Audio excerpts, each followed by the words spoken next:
Bienvenue à toutes et à tous. Merci beaucoup d'être ici. Merci à la coopérative des idées de nous avoir invités ici. Moi, je m'appelle Claire Touvenot. Je suis membre de la revue Après la Révolution que Xavier vient de présenter. Je suis philosophe de formation et couturière de reconversion. Et la question écologique n'est pas vraiment au cœur de mes recherches, mais un petit peu quand même. Donc, je vais juste présenter rapidement le sujet de cette discussion. Travail contre l'ouvrier et écologie, et orchestrer un petit peu la discussion entre nos deux intervenants ici. Adrien Cornet, ici présent, qui est raffineur à Grandpuits, Marine Grandpuits, en Seine-et-Marne, syndicaliste et militant politique, que l'on peut applaudir, je pense, pour commencer. Merci d'en délire, voilà. Merci pour lui. Et Alexis Cuquier, chercheur, militant politique et syndical également, dont les travaux portent sur le travail et l'écologie politique dans une perspective marxiste. On peut également l'applaudir. L'idée de cette rencontre, c'est de faire dialoguer la théorie et la pratique, la pensée et l'action, ce que d'ailleurs vous faites tous les deux, chacun dans vos activités, et d'essayer d'amplifier ce changement de paradigme avec vous et avec nous toutes et tous qui sommes concernés, pour amplifier un petit peu cette alliance entre justice sociale et justice environnementale, dont un appel qui a été passé en décembre, un appel unitaire de la CGT, Total Énergie Grandpuits, des Soulèvements de la Terre, des Amis de la Terre et de Extinction Rébellion, un appel unitaire qui appelle justement à lutter contre les licenciements, car la lutte contre les licenciements est aussi une lutte écologiste. Donc on a besoin de se donner du courage pour lutter en ces temps particulièrement sombres. Et c'est un petit peu la thématique d'aujourd'hui, d'essayer de décortiquer un peu cette affirmation. La lutte contre les licenciements est aussi une lutte écologiste, parce qu'elle ne va pas forcément de soi, d'essayer de voir un peu ce que ça implique. Ces collectifs écologistes et syndicalistes qui se sont réunis pour signer cet appel, donc qui a été publié il y a 3 semaines maintenant, appellent à dessiner une autre issue, je cite, à la crise écologique et sociale que celle qui est prévue par les patrons et les gouvernements au service des patrons, en socialisant sans rachat les usines sous le contrôle des travailleurs, afin de lancer leur reconversion écologique entre les mains des travailleurs, des travailleuses et des habitants. Donc on est très heureux et heureuse, on a besoin d'entendre un petit peu ça, mais qu'est-ce que ça implique concrètement ? Parce que d'abord, cette idée, elle semble aller à première vue à l'encontre un peu d'une idée portée dans les milieux, notamment écologistes, selon laquelle il faudrait sortir au plus vite des énergies fossiles, et notamment des énergies carbonées, qui sont les plus polluantes et dont toutes les économies du monde sont dépendantes. Ça a des conséquences inévitables en termes d'emploi sur les secteurs industriels et de l'énergie qui utilisent les dérivés du pétrole et qui notamment raffinent le pétrole. Donc ça conduirait à une forme un peu de chantage ou de dilemme cruel entre l'emploi et l'écologie et l'environnement, entre emploi et climat, entre fin du monde ou fin du mois. Mais comme nous le rappelle un certain nombre de voix en ce moment, notamment par exemple le philosophe Paul Guilibert qui s'est déjà exprimé ici même, cet antagonisme apparent entre écologie et emploi, c'est surtout un récit développé entre autres par les grandes entreprises et entretenu un petit peu par elles. Je ne veux pas dire que c'est un complot, hein, c'est juste pour dire que c'est amplifié, entretenu et mis en branle un petit peu par ces grands patrons. Dès les années 60, en fait, à une époque où les grandes figures du syndicalisme américain, comme Tony Mazzocchi, qui était un des leaders de l'Union internationale des travailleurs du pétrole, de la chimie et de l'atome, s'est intéressé aux questions environnementales sur le lieu de travail et a mis au premier plan de l'action syndicale un petit peu des actions pour faire pression sur le gouvernement américain pour passer des lois donnant aux travailleurs le droit de savoir ce qu'il y avait dans les produits qu'ils manipulaient, de savoir comment les choses étaient fabriquées, de savoir ce qui était dans les rivières et aux cours d'eau, terres aussi autour des usines, et qui s'est beaucoup préoccupé justement des questions de santé et de sécurité sur le lieu de travail en lien avec les préoccupations environnementales. Donc ça a commencé à faire un petit peu peur et du coup cet antagonisme a un petit peu été dressé et malheureusement on a vu à plusieurs reprises, vous en parlerez je pense peut-être, qu'il est toujours actif un petit peu dans nos réflexions et dans nos premiers réflexes quand on entend parler de la fermeture d'une usine polluante, par exemple. Ce récit un peu d'antagonisme entre écologie et emploi permet de faire oublier qu'en plus des énergies fossiles, c'est surtout la logique extractiviste et capitaliste de produire pour le profit qui détruit l'environnement, d'une part, et par le même mouvement qui génère des inégalités sociales immenses, qui détruit, qui consume aussi les humains qui travaillent dans ce cadre capitaliste. Elle renvoie les humains dans la nature, mais en les traitant comme des ressources, donc non plus du côté des bénéficiaires de cette transformation de la nature qu'est le travail, mais du côté des exploités, ainsi que le faisaient déjà les débuts de l'économie capitaliste et l'économie coloniale qui traitaient du coup les travailleurs dans les plantations comme des biens ou comme des non-humains qui pouvaient travailler, enchaîner des journées de travail absolument inhumaines. Et donc le principal destructeur d'emplois, c'est bien le capitalisme, donc cette logique d'accumulation du profit qui impose toujours de réduire les coûts et de produire plus. D'ailleurs, on le voit bien, le capitalisme ne sauve pas nos emplois. Donc on voit actuellement les plans de licenciement qui se sont déjà multipliés de nombreuses reprises. Actuellement, on est dans une phase à nouveau où les plans de licenciement sont sur le devant de la scène. Donc je pense que vous connaissez ça à Saint-Étienne, entre autres, et que vous l'avez déjà connu. Donc clairement, le premier danger, ce ne sont pas les écologistes. Le premier ennemi, c'est bien le capitalisme.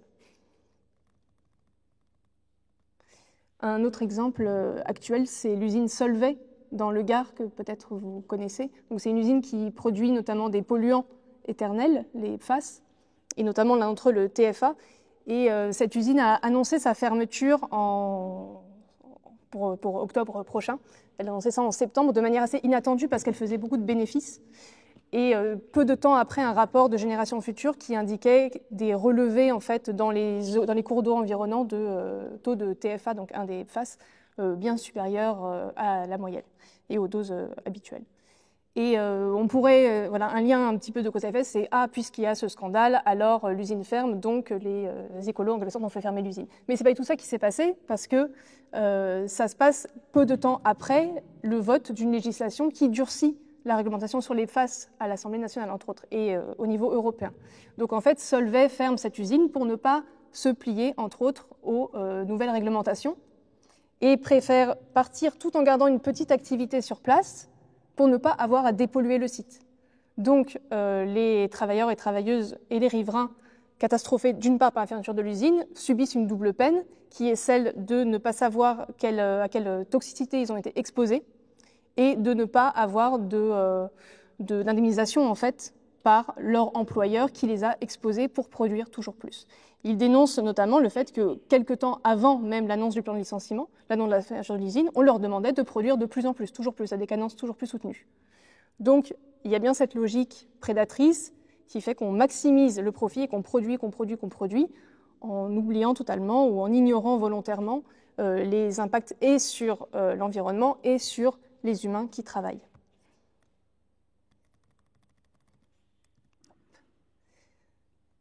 Donc la cible, c'est bien les logiques extractivistes industrielles qui sont fondées sur la croissance illimitée et qu'on a bien identifié comme des moteurs de la dégradation écologique qui nous touchent tous et toutes, y compris les travailleurs de ces usines. La satisfaction des besoins devient donc secondaire par rapport à l'augmentation du profit. Et c'est bien un des éléments dont nous allons discuter ce soir, je pense. Et d'autre part, ce récit de cet antagonisme emploi-écologie est aussi utile pour que les groupes industriels, les grands groupes et l'État gardent la main mise sur la transition écologique, qui est reconnue comme une nécessité tout de même par ces grands groupes, et qui veulent garder un peu la main sur les conditions dans lesquelles celle-ci s'effectue, plongeant souvent travailleurs et riverains dans une sorte d'attente impuissante, suspendue aux différents plans de relance, de restructuration, etc. Mais l'idée, c'est bien de garder la main. C'est une forme de détournement de l'idée de la transition juste, un petit peu, qui était déjà invoquée par Tony Mazzocchi dans les années 60, donc le fait que la transition écologique ne se fasse pas au détriment des travailleurs, mais cette idée est un peu dévoyée par les politiques un petit peu de New Deal vert, on va dire, ou de transition qui prévoient en effet des fonds d'indemnisation, des plans de relance de l'emploi ou de formation des travailleurs dont les usines, dont les occupations vont être transformées ou fermées. Comme en Allemagne, quand l'Allemagne a entamé sa sortie de l'industrie nucléaire, là, il y a quelques années, c'est d'abord pour éviter aussi une crise sociale type gilet jaune. Donc elle a un peu pris les devants, mais les travailleurs et travailleuses allemands des usines de charbon craignent que les investissements concédés ne soient pas suffisants et surtout que dans le temps d'attente entre la formation des nouveaux travailleurs et le moment où ils pourront avoir des emplois stables et rémunérés correctement au niveau de ce qu'ils avaient avant, pendant cet intervalle de temps, parce que ça ne se fait pas en 2 secondes, les régions où les entreprises ont fermé seront un peu désaffectées, privées des services publics et des investissements. Donc ça va en quelque sorte générer une précarité sociale généralisée qui, du coup, comme sous l'égide de ce plan un petit peu de transition, les rend impuissants et les laisse juste assister au déclin un petit peu de leur région, de leur bassin d'emploi. Alors on pourrait citer tout un tas de plans qui sont mis en avant dans des industries comme par exemple Airbus. Pareil, Airbus, on planche aussi sur des requalifications de certaines filières pour développer des moteurs à hydrogène, etc., pour sortir un petit peu des modes de production les plus polluants. Mais c'est pareil, dans tous les cas, ça concerne soit peu de personnes, soit les moyens investis ne sont pas assez importants, et dans tous les cas, c'est piloté, on va dire, par toujours cette logique de profit. On va développer d'autres solutions, soi-disant vertes, mais qui sont en fait des innovations qui poursuivent, qui viennent de s'adapter en fait aux nouvelles conditions climatiques, tout en gardant cette idée du profit et sans répondre aux besoins des populations. Donc ce n'est pas vraiment une solution. On pourrait citer d'autres mécanismes un petit peu de compensation, le principe du pollueur-payeur, etc., etc. Cette idée de délocalisation qui permet de faire baisser artificiellement les émissions de CO2 en France tout en allant polluer ailleurs, dans des zones où les travailleurs seront encore plus exploités. Donc, ce qui nous indique aussi que ce n'est pas qu'un problème français ou national, mais qu'il faut peut-être réfléchir à cette question de travail, contrôle ouvrier, écologie dans un cadre international et le replacer dans la division du travail international. En gros, on ne peut pas juste peut-être évacuer la question hors de nos frontières. Donc se battre pour l'emploi sur place et se battre pour un écosystème à l'échelle planétaire plus sain, qui ne sera pas épuisé, on va dire, par cette logique prédatrice du capital. Là aussi, j'avais quelques exemples du Rockefeller Family Fund qui finance, on va dire, des plans de reconversion, de Shein, le grand géant de l'ultra fast fashion qui finance, qui reverse quelques centimes, on va dire, de ses chiffres d'affaires au grand marché de la seconde main au Ghana, qui s'appelle Kantamanto et qui a brûlé récemment. Donc il faut encore plus d'argent pour le reconstruire. Où finissent la plupart de nos vêtements produits que nous achetons en masse et qui sont produits en masse, notamment par des entreprises comme Shein, qui utilisent aussi plein de dérivés du pétrole dans les vêtements, dans le polyester, etc. Bref, ce sont tous les problèmes d'une transition qui est imposée d'en haut et dans lesquels les personnes qui travaillent dans les usines n'ont pas leur mot à dire. Donc dire que la lutte contre les licenciements est aussi une lutte écologiste, ça repose sur le présupposé qu'il faut garantir que la transition écologique ne soit pas synonyme de précarité sociale et que du coup elle doit prendre en compte le soin des écosystèmes humains et non humains. Donc des communautés qui peuvent être marquées par les ravages de l'industrie extractiviste, mais aussi qui se sont soudées d'une manière ou d'une autre autour de ces histoires collectives. On peut penser aux mines, par exemple, et aux différents bassins miniers, que ce soit ceux de Lorraine, de Saint-Étienne, du Donbass, etc. Donc c'est des processus, des modes de production qui ont laissé des marques profondes, mais qui ont aussi construit une histoire, tissé des solidarités et construit une culture de lutte qui fait partie, en fait, de ce mode de production-là et qui permet peut-être de porter plus loin, on va dire, la restructuration avec ces moyens qui ont été acquis, en fait, tant bien que mal au cours des années. Et enfin, le troisième présupposé pour que cette affirmation, la lutte contre les licenciements et aussi une lutte écologiste fonctionne, c'est que pour engager une transformation radicale des pratiques, pour répondre aux limites planétaires que nous rencontrons, il faudrait que ce soit les travailleurs et les travailleuses qui disposent des outils de production. C'est-à-dire qu'ils réorientent la production eux-mêmes dans des intérêts qui ne vont pas du côté du marché et de la marchandise, de ces produits-là, et de leur rentabilité. Donc il faudrait allier au souci de la justice sociale et environnementale, la force de frappe de la classe ouvrière, qui, là où elle existe encore, a des ressources particulières dont vous allez peut-être nous parler, en tout cas c'est ce qu'on a envie d'entendre aussi, Et cette force de frappe qui fait que là où les questions parfois de justice environnementale paraissent reléguées à la sphère du droit uniquement et donc à des procédures qui prennent beaucoup de temps, qui se passent en haut lieu ou dans des institutions qui sont loin de notre action quotidienne, mettre la pression, par exemple, peut-être par tout un tas de modes d'action, notamment la grève, mais pas que, ça peut servir... Ah, pardon, vous ne m'entendiez pas avant, peut-être. Si, c'est bon. Ça peut être utile pour faire avancer la transition écologique dans le sens et avec la vitesse à laquelle elle est nécessaire.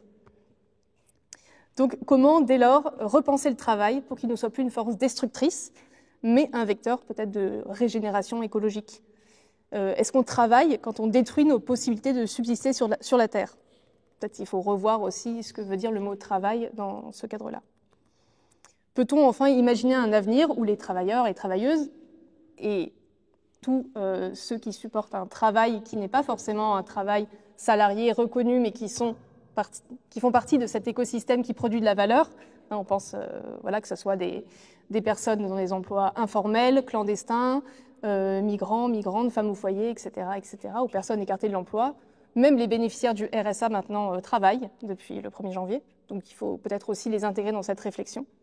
Peut-on imaginer donc un avenir où les travailleurs et travailleuses seraient à la fois les acteurs et actrices de leur émancipation et permettraient seuls de garantir un équilibre écologique dont nous avons tous besoin?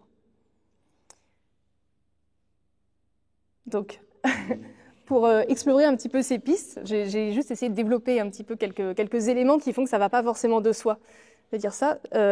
Adrien va, à partir de tes expériences militantes, de tes recherches, de ton engagement politique et puis de la lutte que vous avez menée à Grand Puy, peut-être tu peux nous faire un point d'actualité déjà sur la lutte, mais aussi pourquoi la classe ouvrière serait la mieux placée pour mener ce combat pour la transition écologique sans sacrifier rien on va dire, de la culture de classe qu'elle a construit et de se replacer un peu dans ce schéma-là.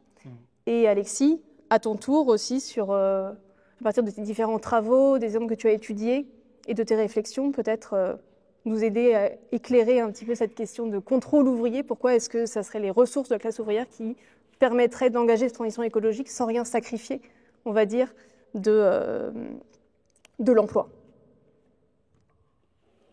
Tiens, à toi. Ok. Je voudrais repartir d'une citation de Saito pour discuter un peu de la séquence dans laquelle on vit, qui est une séquence de crise et de guerre à l'échelle internationale, où on voit la prise du pouvoir de Donald Trump et l'accélération de la guerre commerciale avec l'Europe et la Chine qui nous impactent directement. Et l'avancée aussi des extrêmes droites dans de nombreux pays qui créent qui sont des symptômes aussi d'une crise et quelque part d'une avancée de la réaction. Et ensuite, on parlait de la période de la guerre aussi qu'on vit, le retour de la guerre en Europe, la guerre en Ukraine et du génocide en Palestine, qui ont toutes deux des origines qui sont liées à la crise du capitalisme, à la crise de l'hégémonie américaine et aussi à toute cette crise profonde de la surproduction qui est en cours actuellement. Souvent, dans le pétrole, on dit en question géopolitique, si vous voulez comprendre un conflit, suivez le pipeline. C'est un raccourci, mais ça montre à quel point tous les conflits dans le monde ont des origines qui sont liées à l'exploitation et à l'expropriation des richesses. Donc Saito, il dit donc le patronat utilise donc ces périodes de crise actuelles pour restructurer l'appareil productif en direction des pays dominés. Une véritable stratégie du choc au service de tentatives de déplacer les contradictions du centre pour les résoudre d'une manière qui ne profite qu'à lui, donc au capitalisme, qui prennent la forme d'un impérialisme écologique qui s'appuie sur le pillage de la périphérie. Donc ça, c'est typiquement exactement ce qu'on vit dans le raffinage, pas seulement à Grandpuits, mais plus globalement. Depuis 2010, la première fermeture de raffinerie, la raffinerie des Flandres à Dunkerque, où on nous avait promis la main sur le cœur que ce n'était pas une délocalisation, mais bien voilà, un changement. Il y avait une surproduction du pétrole et une baisse de la consommation, et du coup, Total se devait de fermer cette raffinerie.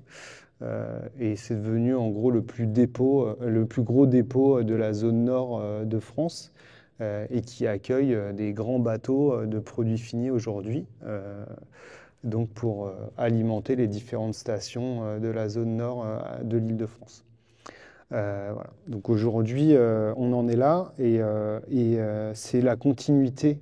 En fait, Grandpuits est la continuité de cette histoire, puisqu'après la raffinerie des Flandres, il y a eu la fermeture donc, de la pétrochimie de Carlin, de la raffinerie de Petroplus à Rouen, de la raffinerie de la Med à Marseille, avec donc la première agro-reconversion, parce qu'on reviendra sur le terme bioconversion de la raffinerie de la Med.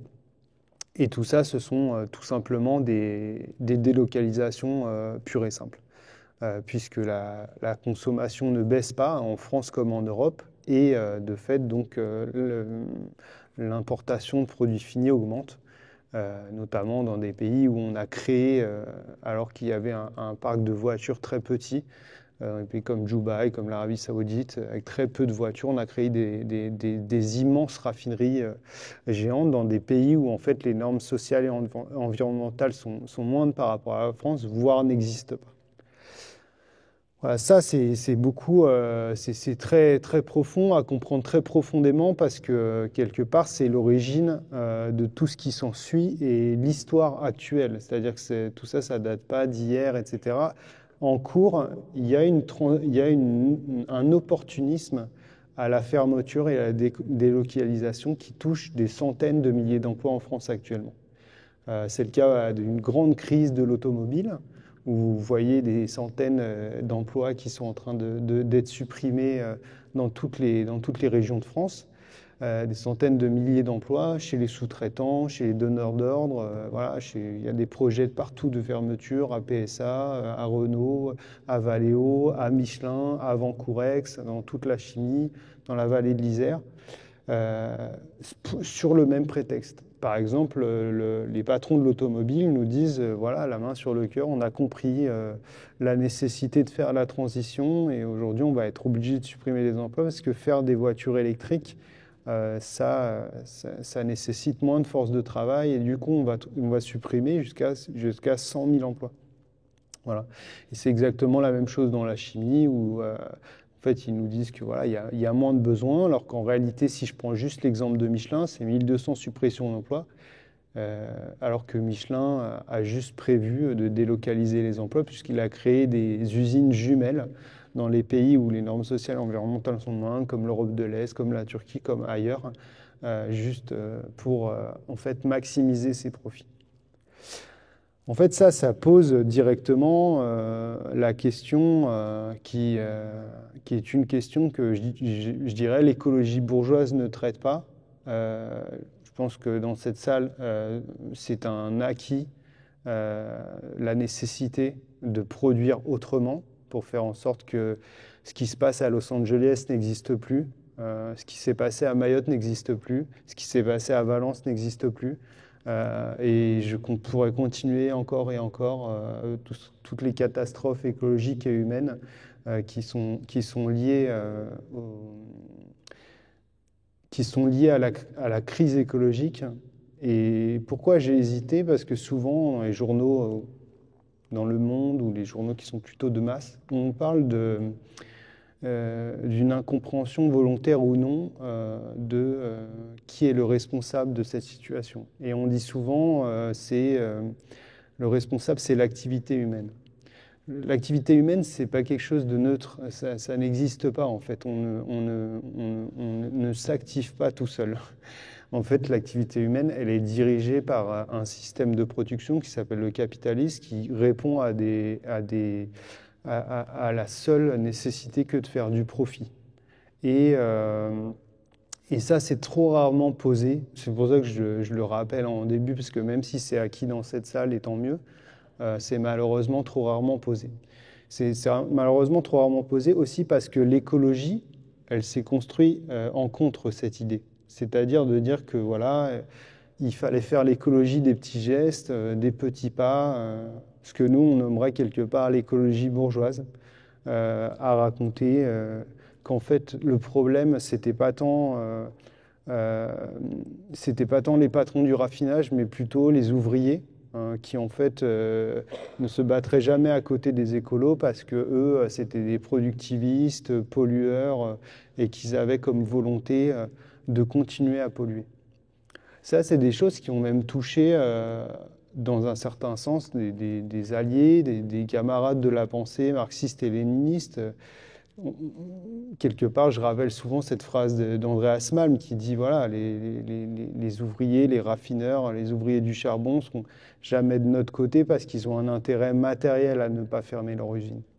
Et souvent, nous, on se place en désaccord, et la bataille de Grand Puy, elle a démontré ça, qu'en fait, les intérêts des ouvriers sont d'abord et avant tout de se nourrir de leur force de travail parce qu'ils n'ont que ça, et que de fait, ils ne se lèvent pas le matin avec la passion de produire des pneus, du charbon, du carburant. Ils se lèvent le matin pour aller se nourrir et nourrir leur famille.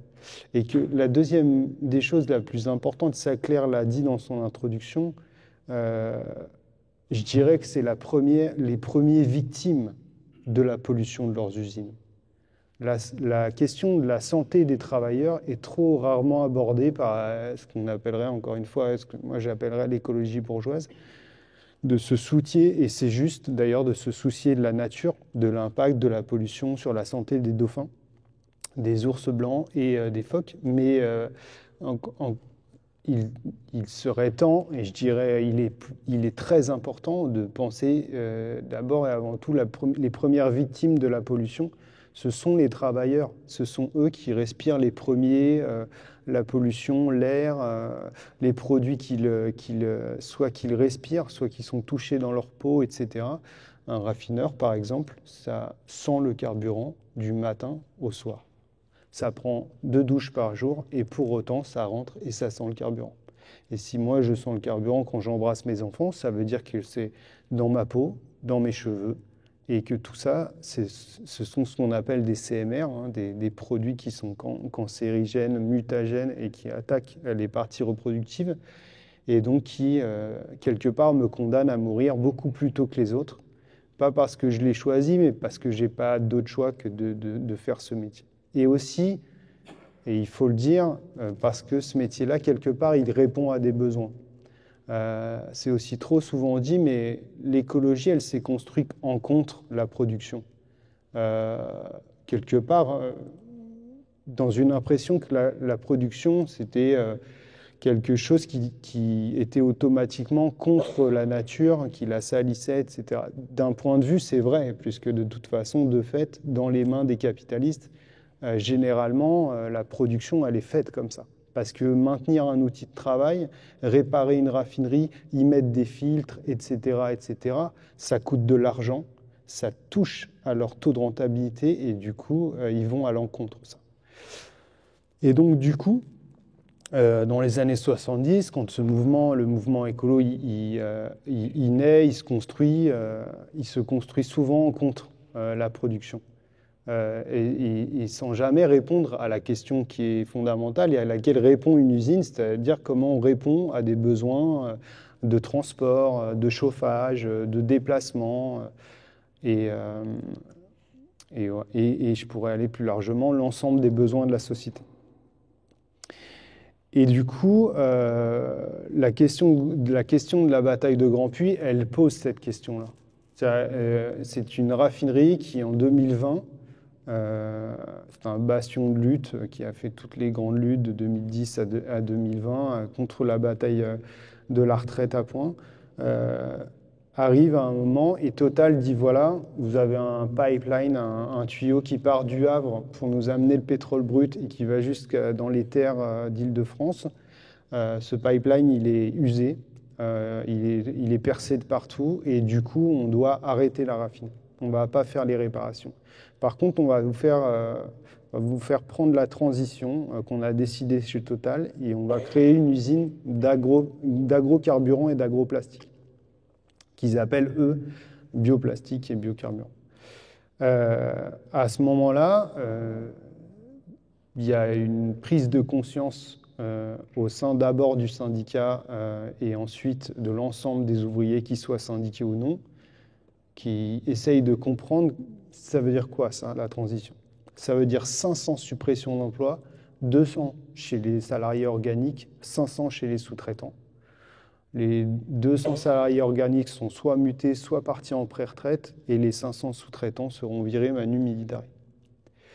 Ça, cette réalité-là, quand elle arrive sur un territoire qui est au milieu des champs de betteraves, où la seule opportunité de travail pour s'éloigner du SMIC, c'est la raffinerie de Grandpuits, ça a créé d'abord un choc, comme toutes les fermetures d'usines qui ont lieu actuellement. Et ensuite, avec le syndicat, on s'est posé la question qu'on a trouvée la plus juste possible. Est-ce que c'est vraiment un projet écologique? Et on s'est tourné vers ceux qui sont des experts de cette question, qui sont les associations écolos. Et on s'est organisé avec des militants à la base, qu'on a contactés de Greenpeace, des Amis de la Terre, d'Extinction Rébellion, et on a commencé à poser cette question-là. Et on a organisé pendant la grève, qui a duré 45 jours, des assemblées générales quotidiennes qui discutaient avec des écolos du pourquoi ce n'était pas écologique et pourquoi la seule solution et le seul programme qui était viable, c'était la nationalisation sous contrôle des travailleurs. Et on a déclaré que nous, les ouvriers de la raffinerie, on était les premiers à avoir intérêt à arrêter de produire des énergies fossiles. On l'a dit par rapport à notre santé au travail. Mais que pour fermer une raffinerie, il fallait d'abord qu'on réponde à ces besoins. Parce que tous les jours, nous utilisons du pétrole. Quand on se déplace, quand on s'habille, quand on mange, quand on se maquille, quand on prend la route, etc., les transports, quand on se chauffe. Donc du coup, avant de fermer nos raffineries, vous allez nous répondre à comment on répond à ces besoins.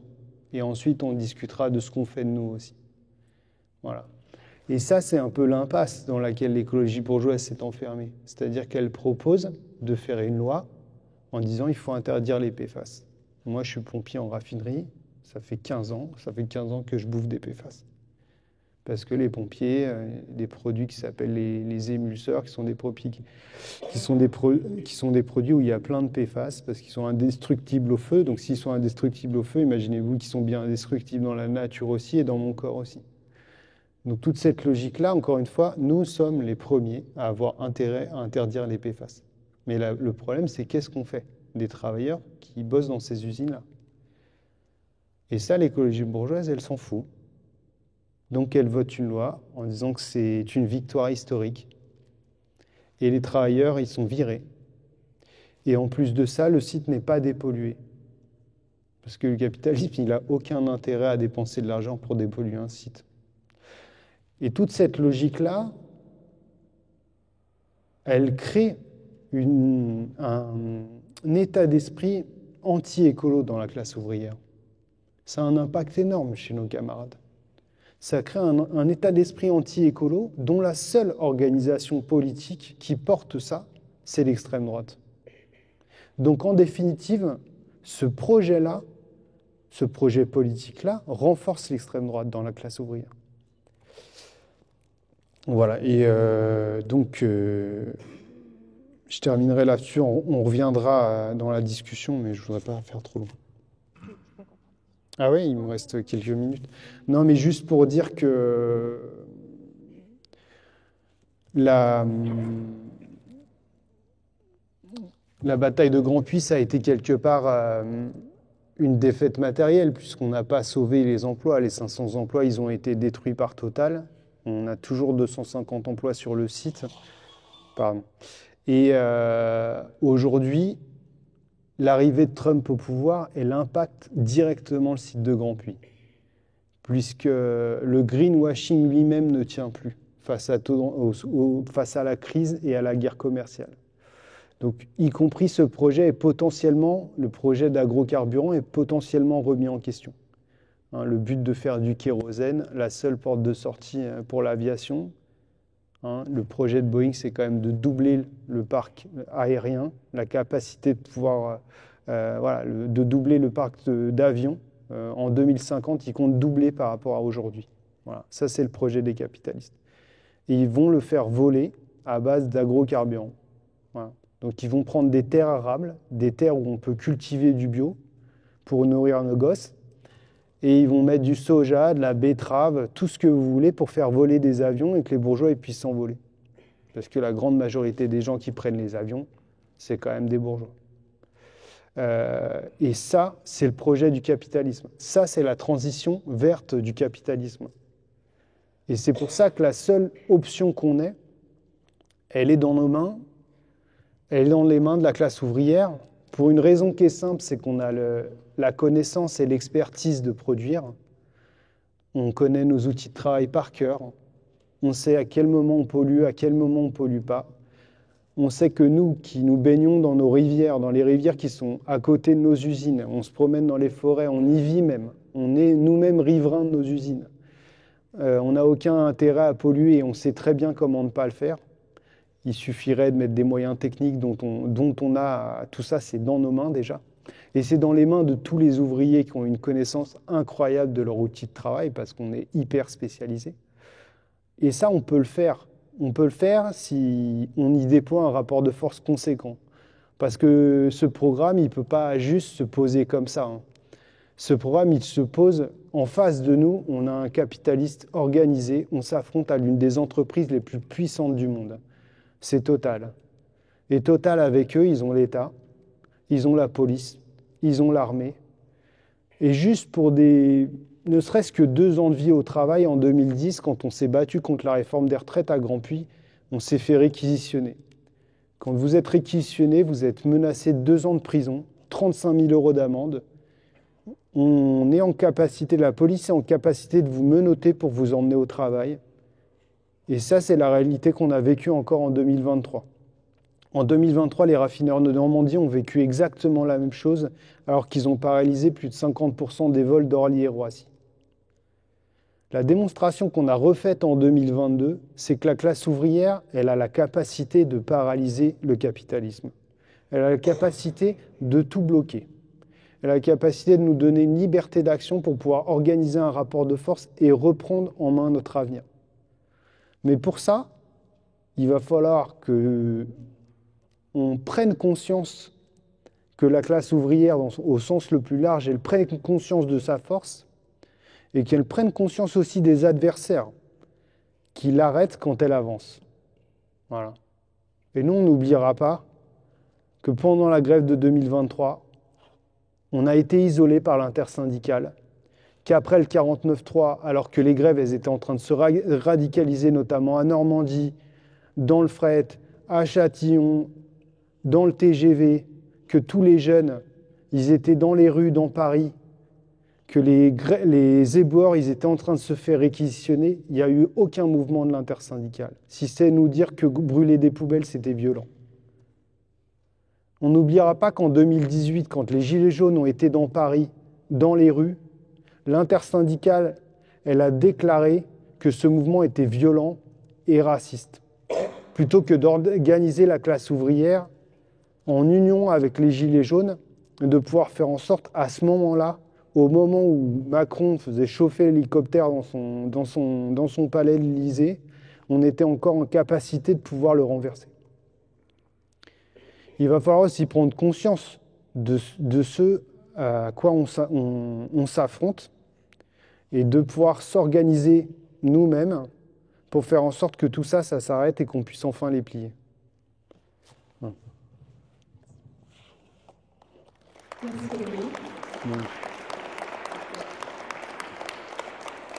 Je passe la parole à Alexis et après, si vous avez des questions, on pourra rebondir. Nous, on a des questions les uns et les unes pour les autres, mais voilà, l'échange sera ouvert après l'intervention d'Alexis. Bonsoir, Bonsoir à toutes et tous. Donc moi, je vais essayer de de réfléchir à partir de mes recherches, de mon travail, mais aussi de mon activité syndicale et militante, à qu'est-ce que c'est que cette écologie politique des travailleurs et travailleuses dont Adrien a parlé, qui s'oppose à l'écologie bourgeoise. Moi, j'appelle ça le capitalisme vert, mais il y a aussi l'écologie des cadres supérieurs. Et c'est aussi en partie quelque chose qui concerne l'imaginaire politique en partie à gauche, et c'est aussi quelque chose qu'il faut critiquer. Donc je vais essayer d'être un peu provocateur aussi pour susciter la discussion. Je crois qu'on est assez d'accord, évidemment.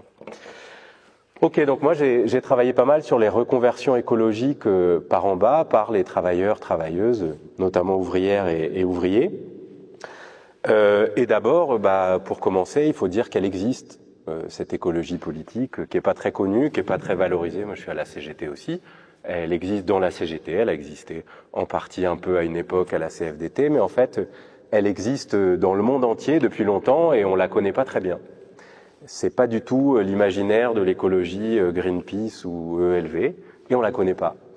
Et donc voilà, j'ai travaillé un peu sur cette écologie. C'est laquelle? D'abord, c'est les premières grèves dans les mines au 19e siècle. Elles sont possibles parce que les paysans, ils font à bouffer aux travailleurs.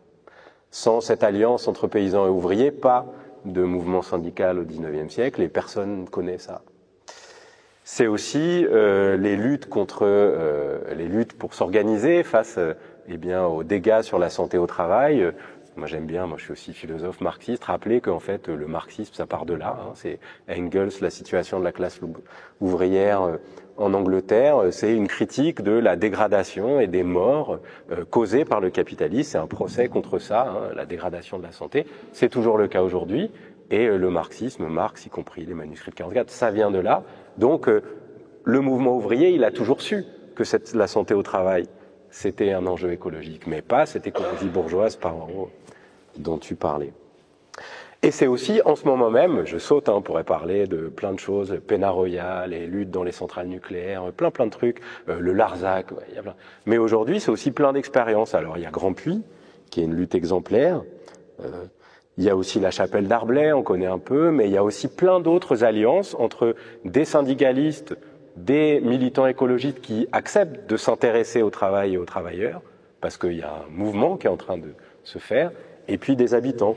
C'est le cas, par exemple, près de chez moi, j'habite dans le 93 à Montreuil, donc sur l'île Saint-Denis, de Green Dock, des Luel de Gennevilliers, qui, avec les soulèvements de la terre et avec plein de gens, s'opposent à un projet d'entrepôt logistique géant, y compris en s'alliant avec des gens que, a priori, ces travailleurs syndicalistes d'Amazon, précaires, racisés, parfois en partie sans papier, n'étaient pas prédisposés en fait à faire alliance avec les défenseurs des animaux dans le 93 et des oiseaux, mais ils l'ont fait. Et donc la question c'est comment, pourquoi? Et puis c'est aussi plein de choses dans le monde. Là on parle de la France, moi je vais vous parler un petit peu d'une expérience très intéressante en cours en Italie, des ouvriers dans l'automobile de GKN à Florence. C'est une enquête militante, une co-recherche aussi, et une alliance très intéressante à laquelle je participe un petit peu, et aussi un projet en cours avec un projet d'actionnariat populaire où ils cherchent 6 millions d'euros pour reconvertir l'appareil productif par eux-mêmes. Mais c'est aussi les grandes grèves. Je commence parce que voilà, elle existe cette écologie et on le dit jamais quoi. C'est aussi le plus grand mouvement social de l'histoire de l'humanité en Inde en 2020-2021. Des centaines de milliers de personnes, le Kisan Andolan, alliés au mouvement ouvrier, alliés aux communistes en particulier là-bas, mais au mouvement ouvrier des villes, qui font des assemblées générales énormes de dizaines de milliers de personnes, les Mahapanchayats en Inde, et qui arrivent à faire plier le gouvernement nationaliste fasciste de Modi. La plus grande réforme de néolibéralisation agraire a été défaite, et en plus ça a produit des effets politiques intéressants parce que ce parti nationaliste et raciste a ensuite perdu les élections dans l'Uttar Pradesh ensuite.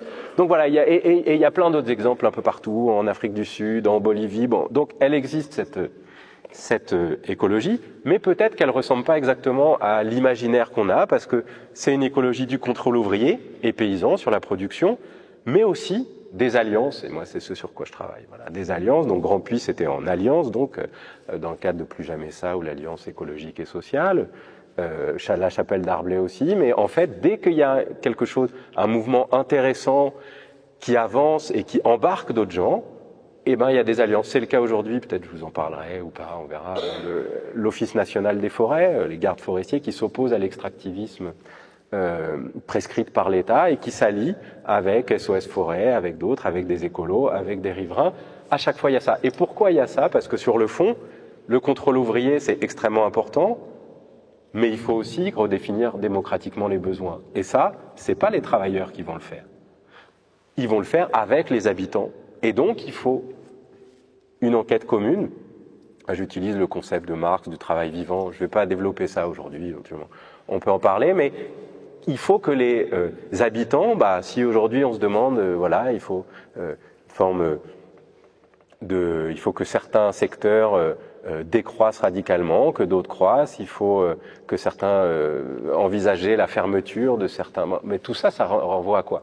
De certains secteurs, par exemple la publicité, etc. Il faut d'abord qu'il y ait une décision démocratique. Si ça vient par en haut, comme ça, comme la plupart des projets de Green New Deal ou de planification écologique, y compris à gauche aujourd'hui, y compris en France ou ailleurs, c'est ça. C'est une décision de l'État bureaucratique qui vous dit on va créer des emplois verts et par ailleurs, l'intendance suivra. C'est nous qui choisissons qu'est-ce que vous allez ou pas consommer. C'est nous qui choisissons ce que les travailleurs ensuite vont faire. Ça marche pas comme ça. Il faut donc deux choses. Une redéfinition démocratique des besoins par les habitants, citoyens, citoyennes, je préfère le terme d'habitants, parce qu'il y a des gens qui n'ont pas le statut de citoyen, et des papiers. Et puis, le contrôle ouvrier. Et il faut une planification, et qui va la faire? Les travailleurs aussi. Alors, donc, c'est pour ça que c'est si important ces alliances, parce que dans les années 70, y compris en France, en Italie, ailleurs, aux États-Unis aussi, parler de Tony Mazzocchi, c'était aussi quelqu'un qui défendait le contrôle ouvrier comme préparation pour contrôler le contrôle socialiste, démocratique, par la classe ouvrière de la société. C'était ça le contrôle ouvrier. C'était aussi l'autogestion en Yougoslavie, ailleurs. Bon, tous ces débats, ils sont toujours valables, simplement il y a quelque chose de nouveau à l'intérieur du mouvement ouvrier, même s'il y avait de l'écologie, mais nous on sait qu'il y a une catastrophe écologique en cours qui fait que bientôt on va, si on ne prend pas nos destins en main, arriver à des cataclysmes très très graves qui vont faire que, y compris, cette question peut se poser très différemment dans 30 ou 40 ans, pas dans 5 ans. Dans 20, 30, 40 ans. Donc on a le temps, c'est aussi un truc important. Il y a pas, les catastrophes, elles sont déjà là, il y a déjà des morts, il y a déjà des gens dont la santé est dégradée, il y a déjà des espèces qui n'existent plus. Simplement, là, on est en train de se battre, là je parle plus comme écolo, pour que nos enfants ou petits-enfants vivent pas dans un monde insoutenable. Dans le nord comme dans le sud. Ok. Alors, cette idée du contrôle ouvrier, eh bien, on peut la reprendre aujourd'hui, mais avec cette idée nouvelle. Cette idée nouvelle selon laquelle il faut à la fois redéfinir démocratiquement les besoins, planifier une décroissance juste et sélective, ça c'est mes termes, peut-être qu'ils vont faire discuter, mais je le balance comme ça, on en discute. Et puis le contrôle ouvrier. Donc, les arguments, en fait, pour le contrôle ouvrier, Adrien, il les a très bien dit. Moi, j'aime bien le terme qui va tout à fait avec ce que tu as dit, le terme qui vient de Annie Thébaumony, une de celles qui a fait interdire l'amiante en France. Les ouvriers et les paysans sont les sentinelles. Les sentinelles de l'écologie, c'est les premiers et les premières qui sont confrontés aux problèmes écologiques par leur savoir-faire, par leur exposition. Tu l'as dit très bien. Tu l'as dit aussi, moi je le dis avec d'autres mots qui sont les miens, parce que le capitalisme vert, comme le capitalisme depuis le départ, mais encore plus aujourd'hui, a pour projet très explicite de sacrifier la classe ouvrière. Licencier, délocaliser, c'est sacrifier la classe ouvrière. Exposer les ouvriers à des processus, à des process chimiques, c'est la sacrifier aussi. Mais c'est pire que ça, parce que le capitalisme vert aujourd'hui, c'est le greenwashing de la classe sociale, de la casse sociale, comme vous l'avez dit à Grand Puy, mais c'est plein d'autres trucs. Donc ça, c'est vraiment mes travaux. C'est des multinationales qui font beaucoup d'argent sur les catastrophes écologiques en cours. Les marchés carbone, l'assurantialisation des catastrophes, le technosolutionnisme, la solution qui est en train d'être adoptée en fait par la classe dominante, par les capitalistes, c'est de toute façon on va dépasser 3 degrés, c'est foutu. Et puis après on va inventer des machines qui vont capter le carbone. Pour l'instant on ne sait pas le faire, et les séquestrer aussi. Pour l'instant on ne sait pas le faire, mais après 2050 on pourra le faire. Et ils sont en train d'investir des milliards et des milliards là-dedans. Ça, c'est une manière de dire, on va s'adapter aux catastrophes et on va rien faire pour l'atténuer. Donc c'est vraiment, hein, moi je le dis comme ça, une écologie, c'est vert, hein, mais c'est pas vraiment vert, mais c'est quand même du capitalisme vert, qui fait le pari de catastrophes, de morts, de militarisation aussi de la société, t'en as parlé, etc. Et de continuer à faire beaucoup, beaucoup, beaucoup d'argent.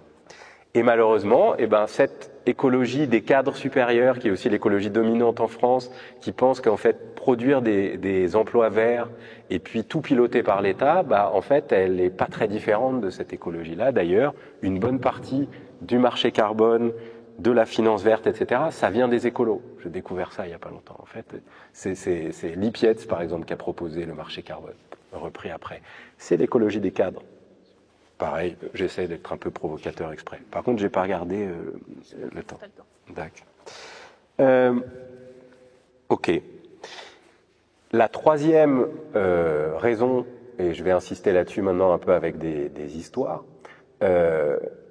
Donc le capitalisme vert, c'est un truc concret, quoi. C'est ce qui fait que voilà, c'est ce qui fait le plan social à Grand Puy. C'est ce qui fait, eh bien. Aussi tout l'impérialisme écologique que tu as rappelé au début, etc.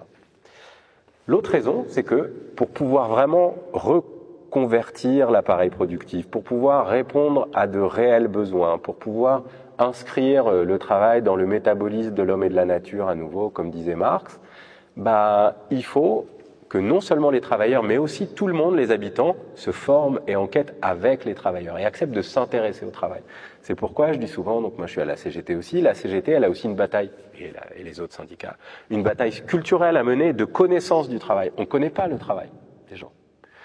Moi, si je veux savoir si c'est mieux pour décarboner mon activité de mettre mes cours en ligne ou imprimer, voilà, de prendre le train ou l'avion, bon, je sais pour le train ou l'avion, d'accord, mais etc.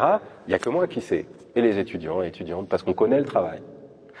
Mais maintenant, s'il faut faire une réforme de tout, une décarbonation de l'ensemble du secteur de l'éducation nationale et de l'enseignement et de la recherche, on a besoin que tous les habitants et toutes les habitantes qui vont bénéficier de ça bah, connaissent un peu le travail aussi et qu'on enquête ensemble. Alors, je vais prendre quelques exemples pour, en plus de Grand Puy, mettre d'autres exemples comme ça, d'enquêtes communes et puis aussi essayer... Bon, Adrien a commencé, et c'est nécessaire quoi, par les mauvaises nouvelles, mais on va dire il y a aussi des bonnes nouvelles un peu. Quoi, voilà. Ok. Alors, je vais commencer par l'ONF un petit peu. Je vais être assez court à chaque fois. Je vais développer plus peut-être sur GKN. Donc, une lutte importante des travailleurs forestiers qui, depuis, et c'est aussi un peu mes enquêtes, ce sur quoi je travaille, mes terrains, qui depuis 2018, donc le SNUPFEN solidaire et CGT Forêt s'opposent après voilà, c'est la démocratie syndicale, ils ont analysé qu'est-ce qu'ils avaient en face, etc. S'opposent explicitement hein, à l'imposition par l'État d'une logique capitaliste dans la gestion publique des forêts. En gros, on demande aux travailleurs forestiers non plus d'être des verdisseurs de nature, je m'appuie sur le terme de Patrick de l'ONF, mais des coupeurs de bois. On leur demande de couper du bois, de produire beaucoup de bois, parce que c'est la nouvelle doctrine énergétique, prétendument verte. Hein. Maintenant, on est là-dedans. L'État dit, bah oui, il faut être vert, donc faisons de la monoculture et coupons du bois. Pareil pour l'hydrogène, pareil, etc. Ok. Ils s'opposent à ça. Ils s'opposent à ça aussi à partir du fait qu'ils font le constat que la mécanisation de leur travail, notamment pour couper les arbres, a fait de leur travail un métier beaucoup plus dangereux. C'est un des métiers les plus dangereux en France, en fait, parce que quand on coupe du bois manuellement, bah, on peut avoir éventuellement mal au dos, mais quand on coupe du bois avec une machine et que l'arbre vous tombe dessus, on meurt, ce qui arrive aujourd'hui. Par ailleurs, comme les forêts sont malades du fait du réchauffement climatique, il y a aussi beaucoup de souffrances psychiques et beaucoup de suicides chez les travailleurs forestiers. Donc ça va pas bien du tout, quoi. Et donc qu'est-ce qu'ils font les travailleurs de l'ONF, ils disent « Ok, si on est tout seul, on va juste confronter une doctrine, on n'a aucun allié face à l'État qui dit à tout le monde en plus que c'est écologique. Donc il faut s'allier. » Et ils créent ensemble, avec des associations écologiques, notamment SOS Forêt, notamment Réseau d'Action Forestière et Canopée. Et ce qui est intéressant, c'est qu'ils ont vraiment participé à créer ces associations. Elles préexistaient pas. Comme l'a dit Adrien, c'est aussi des riverains. Quand on travaille dans une forêt, on n'habite pas loin. Donc les gens, ils connaissent le terrain. Puis bon, après, moi, je suis passionné par les histoires qu'on entre dans le détail. Mais là, je vais être un peu sur les grandes questions. Ils créent ça. Ils font un mouvement social qui s'appelle l'Appel pour des forêts vivantes. Ils font de l'enquête ensemble. Ils font venir les habitants et les écolos dans le lieu de travail, regarder comment on travaille, et ils travaillent ensemble à un contre-projet de ce qu'ils appellent la sylviculture douce ou irrégulière. Ils construisent ensemble un autre projet pour la forêt et pour le travail de la forêt. Et en plus, c'est ce qui m'intéresse aussi, ils sont allés voir des chercheurs en psychodynamique du travail pour les aider à développer l'activité syndicale. Donc ils ont fait de la co-recherche. Je vais en parler après pour les aider, y compris à analyser en fait la portée écologique des gestes et des savoir-faire qu'ils et elles portent. Comme vous savez peut-être, ça devient un conflit dur puisque l'État menace de démanteler l'ONF. C'est quand même plus simple. Quand il y a un problème, on démantèle directement, de même que quand le syndicalisme va trop loin, on fait une politique antisyndicale, de répression antisyndicale, etc. Moi, j'ai un peu travaillé avec les gens de recherche et développement, des camarades de recherche et développement de d'EDF, qui étaient parmi celles et ceux qui étaient les plus mis en avant en 2023. Là, ils sont recasés, placardisés, etc. Ok, alors la lutte de GKN, encore plus intéressant parce que ça passe l'étape au-dessus du contre-projet et du contre-projet en train peut-être de se réaliser. Alors, je fais assez court aussi. Donc, c'est des travailleurs dans une banlieue populaire de Florence, à Campi Bisenzio, qui en 2020, pendant la période de confinement, sont licenciés 500 ouvriers par email du jour au lendemain, et ils décident de occuper leur usine. Pas les 500, mais presque les 500. À peu près tout le monde au début. Tout le monde n'est pas dans le projet maintenant, mais c'est vraiment une réaction unanime. Il y a toute l'histoire des luttes, l'histoire syndicale. Bon, voilà, on est là. Quand je parle parfois à des jeunes, on leur dit le syndicalisme, c'est important. Sinon, non, ça va entre nous. Mais bon, voilà, impossible de faire ça s'il n'y a pas toute l'histoire des luttes avant et de solidarité avec d'autres travailleurs licenciés, etc., etc. Ok, et qu'est-ce qu'ils font? Ils essayent d'aller voir les centrales syndicales, y compris la CGIL, qui soutient pas. On leur dit, on peut vous aider à vous recaser. C'est en général ça. Hein. Les centrales syndicales, aujourd'hui, y compris, qui se sont reconstruites beaucoup autour des IRP et du dialogue social. Et qu'est-ce qu'elles savent faire? Elles savent surtout vous dire, on va vous aider à avoir des primes, en fait. Bon, voilà. Hein. Bon. Donc la CGIL, il va pas tout de suite. En fait, il y a d'autres syndicats, c'est assez compliqué. Ils vont voir l'État, et c'est avant Mélanie, mais pas plus avant qu'après, ça change quelque chose. Évidemment, après, là, il y a un conflit vraiment assez direct et tout. Et donc, ils vont voir les écolos du coin, notamment les jeunes, des jeunes que j'ai rencontrés un peu, qui ont 17, 18 ans, Youth for Climate, Fridays for Future, qui sont pas du tout la même genre de gens, que les ouvriers, vraiment working class de la banlieue, qui eux sont plutôt en centre-ville, etc., et ils font alliance ensemble. Et ils font parmi les plus grandes manifs de l'après-Covid avec des dizaines de milliers de personnes. Ça devient un emblème national, une lutte nationale, parce que c'est un peu la seule qui a réussi à tenir, en fait, après Covid en Italie, où ça a été particulièrement dur et tout. Mais ils font une autre alliance aussi. Ils vont voir des chercheurs, que je connais un peu, et ils leur disent, voilà, nous, on veut un contre-projet, on veut que vous nous aidiez. On veut que vous nous aidiez à faire autre chose. Apparemment, l'automobile, c'est mort. Donc, est-ce qu'on fait des automobiles électriques? Est-ce qu'on enclenche là-dedans ou est-ce qu'on fait autre chose? Donc, ils construisent ensemble, au bout d'un an, un premier plan de reconversion écologique, chercheurs et travailleurs, autour de l'automobile électrique, à l'intérieur d'un plan de financement d'un fonds vert italien. Entre-temps, il y a Mélanie. Évidemment, ça ne marche pas, il n'y a absolument pas ces fonds. Et ils disent, en fait, c'est pas ça qu'il faut faire. C'est pas l'automobile électrique parce qu'on trouvera pas les fonds et puis en fait on sait pas faire et puis en réalité le soutien à ce secteur-là de l'État est complètement faux et puis par ailleurs c'est pas ce qu'on veut faire nous. Et donc il faut un deuxième plan avec les chercheurs aussi et avec le réseau militant qui est devenu international entre-temps, pour construire des vélos cargo pour les coopératives de livreurs à vélo. Et c'est ce qu'ils sont en train d'essayer de faire en cherchant 6 millions d'euros dans une recherche d'argent, d'actionnariat populaire. Ils en ont trouvé 2 millions. C'est vraiment intéressant parce que là, on arrive, il y a un projet industriel alternatif, comme vous avez commencé aussi, vous avez commencé à Grand Puy à le faire, comme il y en a dans plein d'endroits. Et puis, pour plein de raisons, et ben là, ils arrivent à peu près, même si quand moi j'y suis allé, des gens payés par Melrose Industries, donc par les multinationales, avaient saboté l'électricité juste avant, donc c'est pas une lutte facile. Hein. Et ils ont fait aussi, j'ajoute, c'est intéressant cette histoire, puis je vais revenir à la France pour finir, un festival de littérature ouvrière avec des dizaines de milliers de personnes dans l'USIP, politique de convergence comme ils appellent. Et donc vous voyez, c'est aussi des choses qu'on connaît dans le mouvement ouvrier, l'éducation populaire, le rapport avec la culture, les alliances et tout, mais que là, ils arrivent à mettre en avant. Bon, il y a plein de raisons, y compris les gens et leur énergie et tout sur place. Alors, pour finir, je voudrais dire une petite chose. Pour finir par le genre de politique écologique qu'à partir de cette écologie politique des travailleurs, on peut développer. Souvent, je l'ai dit un peu à demi-mot, souvent, quand même, quand on parle de planification écologique, on dit on va trouver l'argent. Souvent, c'est-à-dire les partis, ce que j'appelle la social-démocratie écologique, quoi. On va trouver l'argent, on va trouver les financements, on va financer donc des emplois verts, et puis ensuite, ces emplois verts vont servir à la nature. Le problème, c'est que si on ne donne pas des droits et des pouvoirs aux travailleurs et travailleuses, d'un côté, ce qui n'est pas du tout prévu dans ces plans, si par ailleurs on ne donne pas la possibilité à la population, aux habitants de s'impliquer en redéfinissant démocratiquement les besoins, ça va être la bureaucratie. Ça va être ce qu'on connaît déjà, en fait, ça marche pas, on a plein d'exemples au XXe siècle où ça marche pas du tout, y compris en Yougoslavie où ça a un petit peu marché justement au moment où ils ont arrêté de faire ça. Et puis c'est une histoire assez compliquée, etc. Je prends l'exemple des paysans pour finir, on en parle souvent. La Confédération paysanne dit il faut 1 million de paysans, ils ont raison, mais ils demandent en plus des droits et des pouvoirs pour les paysans. Parce que demander 1 million de paysans et les envoyer dans de l'agroécologie dans les conditions d'aujourd'hui, c'est n'importe quoi. Les gens aujourd'hui dans l'agroécologie, ils arrêtent au bout de 2-3 ans.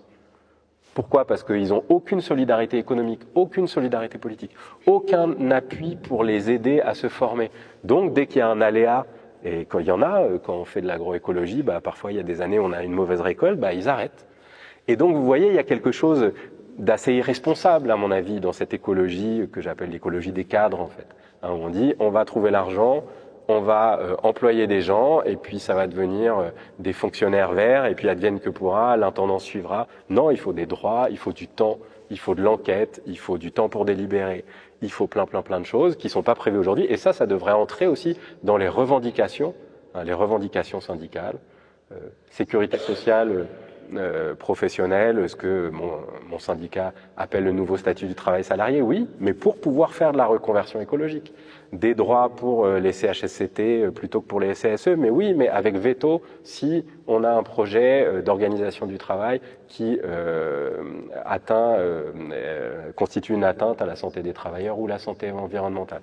Donc on peut aussi, je vais finir par ça, revisiter en fait toutes les revendications syndicales d'un point de vue écologique à partir de l'écologie politique des travailleurs pour éviter aussi justement cette écologie de on embauche des gens et puis advienne que pourra. Non, c'est eux qui vont faire la transition ou la bifurcation écologique et c'est eux et elles qui doivent avoir les droits et les pouvoirs et les moyens de le faire.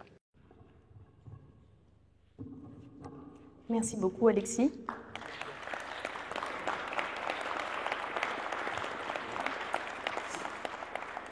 Alors, ce que je vous propose, c'est que s'il y a déjà des questions, on peut les prendre, mais peut-être que l'un ou l'autre, vous voulez... Adrien, peut-être tu veux réagir à ce qu'a dit Alexis, ou sinon, moi, j'ai aussi des petites questions que j'ai... de choses qui m'intéressent dans vos interventions, mais s'il y a une question, on peut la prendre dès maintenant. Il y a déjà des questions? Oui. Ok, très bien. Oui.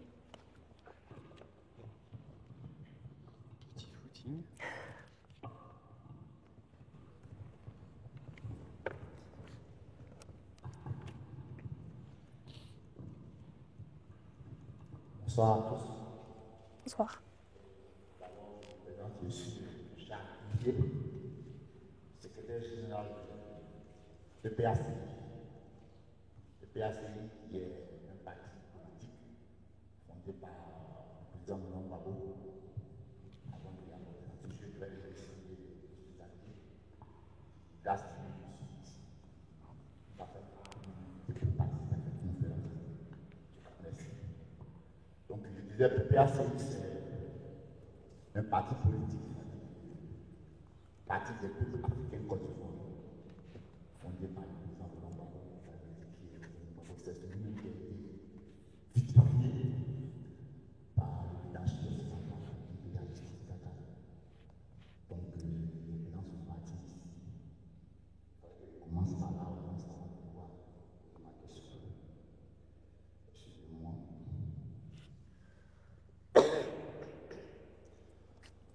Je remercie les conférenciers. Je vous remercie pour cette excellente conférence. Votre exposé, je suis président de l'Ambabo. Donc, votre exposé, vraiment, je suis président de l'Ambabo. Et je disais qu'en Côte d'Ivoire, certains disaient par Sarkozy, le président Sarkozy à l'époque de Hollande. Et en 2011, il s'est retrouvé à la vie. Du coup, chers camarades, la question c'est la suivante. Comment pourrions-nous articuler et situer l'internationalisation de ce combat sans faire une marge de un bien de personne sans intérêt? Oui, s'il vous plaît. Chers camarades, comment pouvons-nous articuler et structurer l'internalisation de ce combat sans faire une marge de un lieu de personne sans intérêt?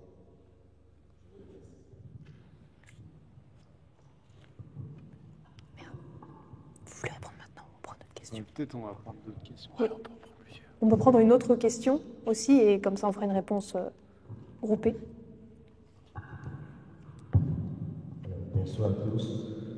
Alors, je pense que je ne ferai pas une présentation politique. Moi, c'est Koulibaly Amado, président de l'association stéphanoise d'alphabétisation et d'intégration.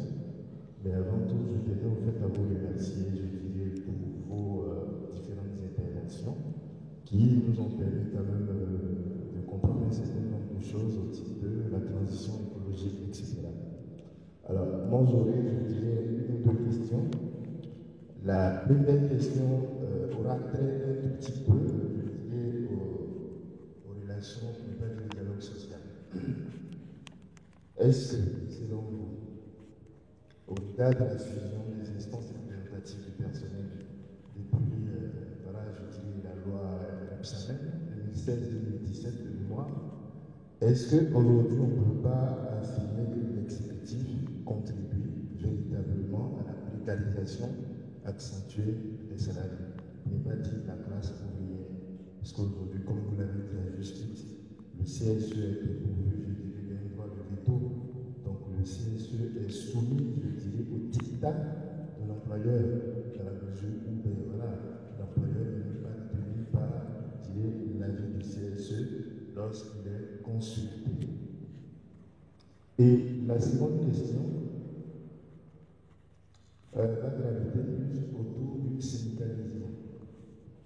Et selon vous, dans un monde idéaliste, comment le syndicalisme peut, je dirais plutôt, doit se structurer pour lutter efficacement contre la politique dite bourgeoise? Je vous remercie. Merci beaucoup.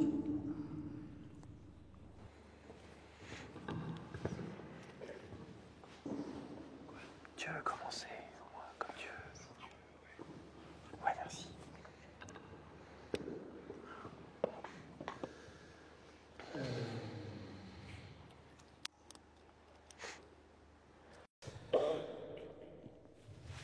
Je vais essayer de ne pas répondre spécifiquement aux questions, mais plutôt d'essayer de penser une réponse un peu globale.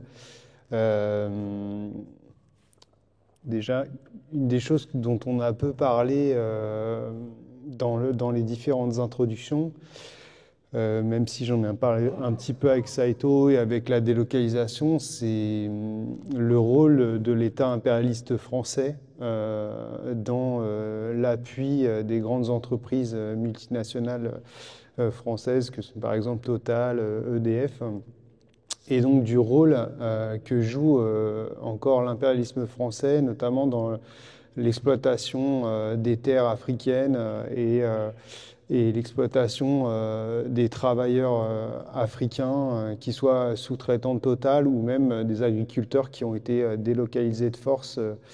D'après les Amis de la Terre, Ouganda, Tanzanie, ce serait à peu près 100 000 agriculteurs qui ont été expropriés. Ce rapport-là des Amis de la Terre, il est très riche d'enseignements parce qu'il combat une idée qui existe dans les cercles d'études et de pensée, qui pourrait faire croire que Total est indépendant complètement d'aucun État, qu'il n'y a pas de relation directe entre l'État français et Total. En réalité, il y a une relation directe, puisque de toute façon, Total dépend de l'État et inversement, de par son rôle en fait, dans le système de production. Donc pour développer un projet en Afrique, notamment en Ouganda, mais c'est aussi le cas, on pourrait prendre la Côte d'Ivoire, le Gabon et toutes les anciennes colonies françaises. En fait, Total, et c'est encore une fois documenté par les Amis de la Terre, utilise le réseau d'ambassades, l'armée française, la formation de miliciens sur le terrain et les bases de l'armée française pour pouvoir développer ces projets. Il y a des activistes qui sont régulièrement réprimés, qui s'opposent au projet de Total. Il y a eu des drames humains et notamment, et c'est documenté par exemple par des magazines comme Politico, explique à quel point les projets pétroliers, notamment au Mozambique par exemple, qui est un projet gazier de plusieurs dizaines de milliards d'investissements, développe l'armement de la région, développe aussi une forme quelque part de violence avec voilà, l'intervention de milices djihadistes, etc. Et en fait, régulièrement d'ailleurs, publiquement même, c'est arrivé que le PDG Patrick Pouyanné sollicite l'État pour intervenir ou pour faire pression sur les États environnants du Mozambique pour intervenir directement et combattre ces milices. Voilà, donc ça c'est pour illustrer un peu le lien et ce qu'on doit affronter en face de nous, parce que ça va de cette situation. Et pour aller vers la deuxième question sur la place du syndicalisme et des IRP, et on pourrait citer les nombreuses lois qui ont eu lieu depuis les organisations, notamment quand le PS est arrivé au pouvoir avec ce fameux François Hollande qui a été sorti du placard récemment, grâce au nouveau Front populaire, n'est-ce pas? De Hollande à Poutou, maintenant on en voit le résultat. Fermez la parenthèse, mais c'est pour vous dire que la destruction du Code du travail a un impact direct sur, d'une part, la défense des travailleurs, et c'est... Regardez cette institution magnifique qui a une histoire profonde et en même temps tous les droits qui ont été en recul. Et ça, quelque part, c'est à voir avec un recul historique. C'est-à-dire qu'il y a des moments où la classe ouvrière, elle avance et elle a une force. Elle déploie, par exemple, ça a été le cas en 1936, une force tellement incroyable qu'avec les occupations d'usines, la grève générale, etc., on arrive à arracher des conquis très forts. Ça a été le cas aussi de 68 ou même d'après 46. Mais la limite de tous ces mouvements, c'est que dans les périodes de reflux, la bourgeoisie, elle reprend tout ça. Et là, on est dans une période de reflux, clairement, de reflux depuis les différentes défaites qu'on a prises. Je suis trop bien placé pour le savoir. Après avoir fait tous ces mouvements-là en grève reconductible, etc., aujourd'hui, c'est très difficile de mobiliser mes camarades raffineurs sur des mouvements nationaux parce qu'ils n'y croient plus. Et parce qu'ils n'arrivent pas jusqu'au bout on n'arrive pas aujourd'hui à s'entendre sur les bilans des défaites de cette grève. C'est-à-dire qui en est le responsable, est-ce qu'on aurait pu gagner ou pas. Voilà, nous, on a cette conviction-là. Et donc, ça rejoint à ta question de c'est quoi le syndicalisme dans cette crise économique, du capitalisme, de surproduction écologique. Le syndicalisme, aujourd'hui, il s'institutionnalise de plus en plus. Et c'est criant de vérité à la lumière, par exemple, du conclave qui a été proposé par Bayrou. Je veux dire, le ministre du Travail, il dit publiquement « J'attends des organisations syndicales qu'ils assurent la stabilité du gouvernement ». Voilà, on est dans cet état-là où voilà, il y a un régime, la Ve République, un régime des plus répressifs qui a été pensé comme disait Mitterrand, c'est le coup d'État permanent. Et donc ça donne des pouvoirs énormes donc au président de la République, l'actuel étant Macron. Et ben ce régime, il est aujourd'hui remis en question à force de coups, d'avoir s'être fait enfoncer par la lutte des classes. Et quelque part aujourd'hui, on en est le résultat. On en voit le résultat. Mais il s'appuie encore sur des béquilles. Et force est de constater que nos organisations syndicales participent à ça sans aucune discussion avec les bases. Et c'est là où je voulais en venir, c'est l'absence de démocratie dans les syndicats.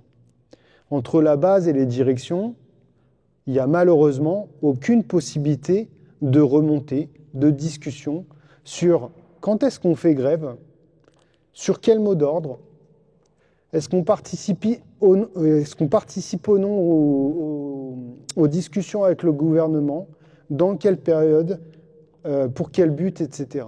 Alors on vous dira toujours oui, on a demandé aux gens, etc. Non, enfin je veux dire, nous on n'a pas été consultés pour savoir si on pouvait participer.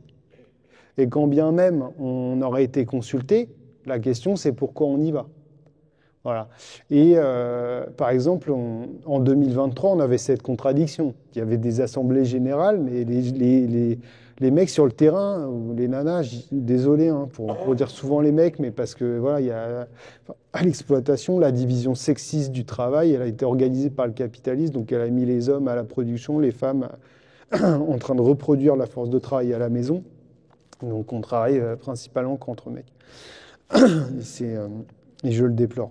Mais du coup, pour aller vers la conclusion, il y a cette absence de discussion. Et il venait en assemblée générale, il me disait « Mais Adri, je vais discuter de quoi en AG ?» De toute façon, c'est Laurent Berger qui décide de la prochaine date. Donc t'es gentil, mais moi j'ai autre chose à faire. Et quand on pourra discuter démocratiquement des mots d'ordre, des méthodes de lutte, etc., je reviendrai en assemblée générale.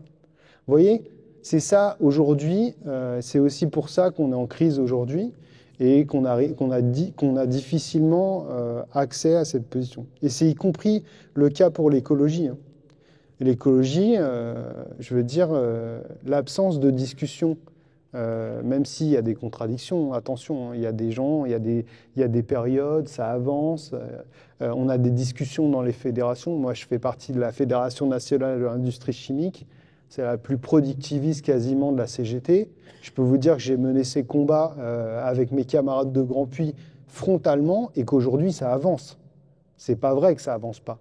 Et heureusement qu'il y a une nouvelle génération qui a rompu avec le productivisme, qui a rompu avec la bureaucratie et avec la culture stalinienne de verticalement c'est un homme qui décide et personne d'autre.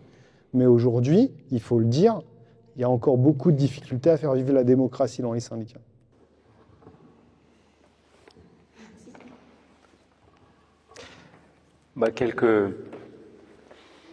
Quelques mots, éléments de réponse, réflexion sur les trois questions aussi, l'internationalisme, le dialogue social, le syndicalisme. Alors d'abord, Bon, bah, Total, c'est un très bon exemple, donc je vais dire des choses plus générales. D'abord, il y a quelque chose d'important avec la critique de l'État français, de la France-Afrique, de l'ingérence dans le Sahel, etc., qui ont un lien avec les questions écologiques pour deux raisons. D'une part, parce que la présence de l'armée française et puis tout ce qui va avec la France-Afrique, c'est essentiellement pour s'approprier des ressources, donc c'est des questions écologiques. Les guerres ont toujours eu, et le colonialisme aussi, pour premier enjeu de piller des ressources, d'exploiter la force de travail et de piller des ressources, ce qui est deux questions écologiques majeures. Mais en plus, il y a un truc particulier. Allez, je lance la discussion un peu. On en avait parlé.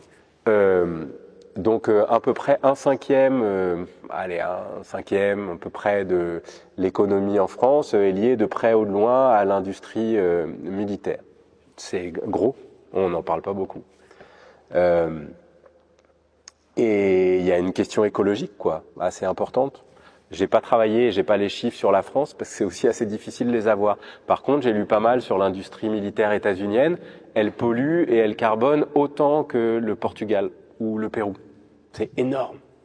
Si on compte tout, c'est énorme. D'abord, une guerre, ça détruit la nature, ça détruit les gens, ça détruit la nature. C'est un fait écologique majeur. Souvent, on parle d'anthropocène, de capitalocène, mais c'est les guerres aussi. Il y a le travail et il y a les guerres. C'est quelque chose de très important. Et effectivement, les guerres en Palestine et en Ukraine sont aussi pour des raisons écologiques et sont destructrices d'un point de vue écologique. Mais pour la France, on n'en parle pas beaucoup, quoi. Et donc, il y a vraiment, sans parler du nucléaire et tout. Bon, donc, il y a quelque chose d'important d'un point de vue écologique à critiquer l'impérialisme écologique, l'externalisation des déchets et tout, mais aussi l'exploitation et l'armée elle-même qui, en elle-même, en fait, sont écocides, comme on dit, et c'est quelque chose de très important et auquel il va bien falloir se confronter d'un point de vue écologique aussi. Ensuite, sur les questions internationales, il y a autre chose, c'est qu'on n'a pas un syndicalisme internationaliste très fort, pour le dire gentiment. On n'a pas des internationales syndicales très combatives non plus, pour le dire gentiment aussi, ou alors qui posent des problèmes, selon moi, idéologiques ou pratiques. En tout cas, qu'est-ce qu'on n'a pas ? On n'a pas une internationale syndicale qui permet de, par exemple, faire une grève en même temps sur une filière aval et amont dans plusieurs pays. Ça n'existe pas encore. Sans ça, on va avoir un petit problème. On va avoir un petit problème et on l'a déjà. Et donc, c'est évidemment une question très importante. Le syndicalisme est internationaliste et par nécessité, en fait. Et donc, il faut qu'on soit capable de faire ça, y compris et surtout pour des questions écologiques. Et puis, par exemple, si on parle aussi de l'écologie des lois, on a une difficulté parce que les régulations environnementales ici sont en réalité, moi je travaillais un peu sur les épaves des bateaux. Les épaves des bateaux, donc c'est plutôt pas avec l'Afrique mais avec l'Asie du Sud-Est.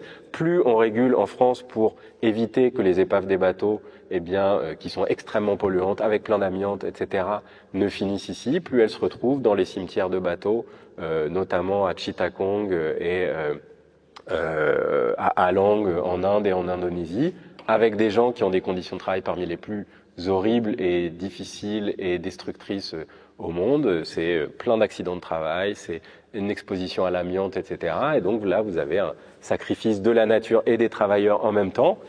Et ça, c'est la conséquence, en fait, des régulations environnementales ici qui ne sont pas liées à une politique internationale. Donc on a un problème aussi avec ça, quoi. On a un problème avec l'écologie bourgeoise et avec l'écologie seulement pour les pays du Nord comme un privilège, en fait.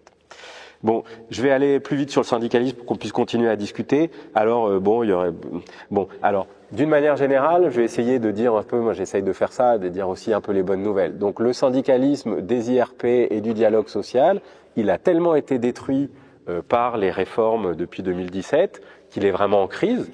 Et donc, c'est aussi quelque chose que peut-être vous connaissez, qu'on connaît toutes et tous, des syndicalistes qui disent « mais moi j'en ai marre de passer tout mon temps de délégation ou autre dans des institutions où je sais que je ne gagne rien du tout, c'est extrêmement déprimant, il y a de la souffrance au travail syndical aussi, et on n'a plus les moyens de faire le boulot qu'on faisait avant, notamment dans les CHSCT ou dans d'autres institutions. » Ok, donc moi ce que je défends, mais c'est quelque chose qui dans la CGT est contesté comme terme, c'est une démarche qui repart du travail, donc une démarche travail, mais une démarche travail de lutte, une démarche travail de combat, qui repart de la discussion sur les conditions de travail, sur le sens du travail, sur l'organisation du travail, sur l'autonomie, le contrôle ouvrier, etc.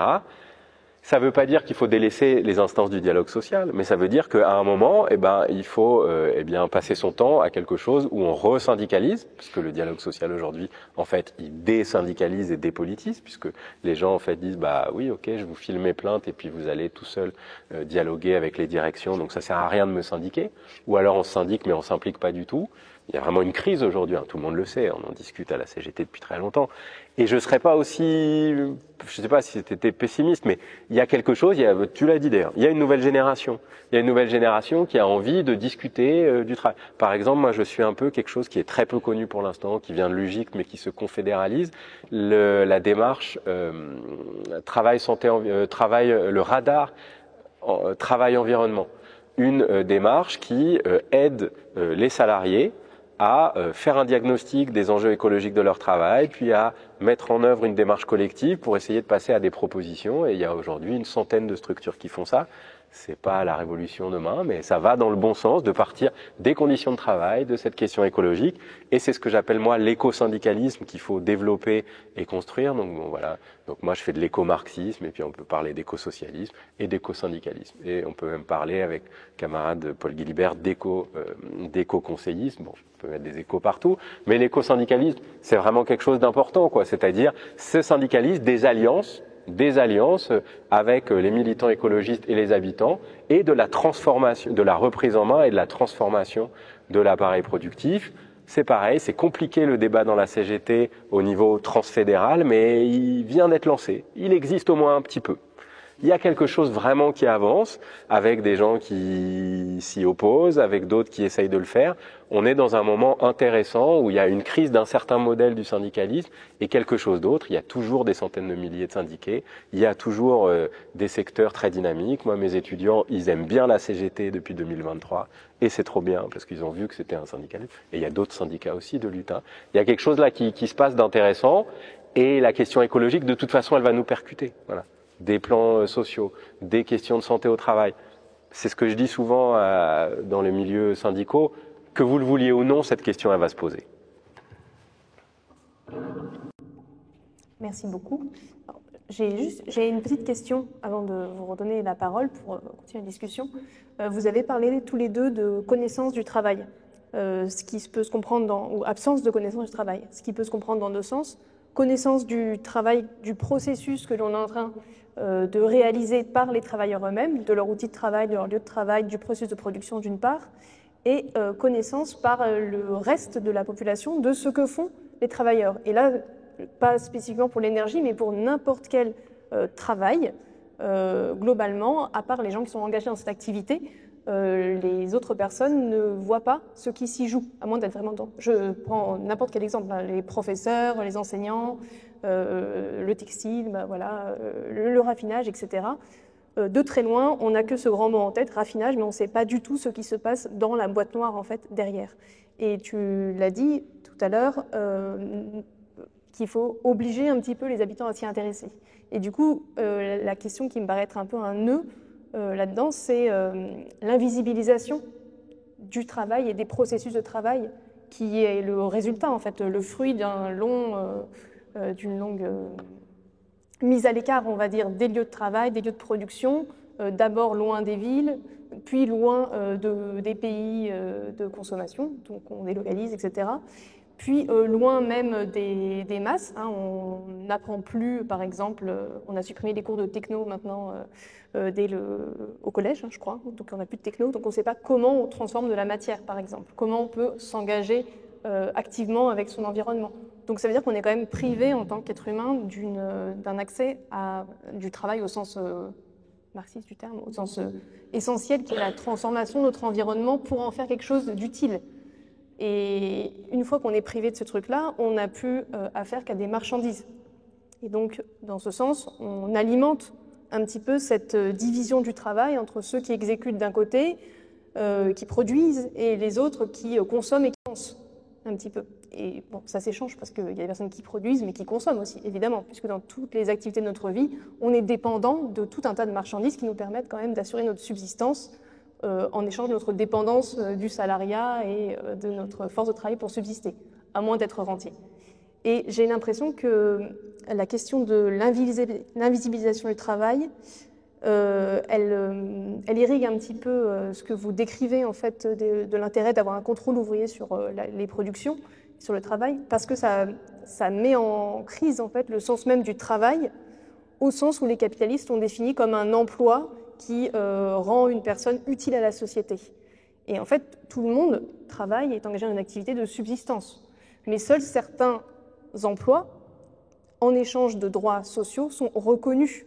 On peut, par exemple, parler du travail ménager non reconnu et de tout un tas de travail peu valorisé et pourtant essentiel, comme le travail des personnes de ménage, par exemple, qui font fonctionner toutes nos institutions, etc. Et dans le cas de l'industrie, c'est très parlant, donc dans le cas de la production énergétique, c'est très parlant.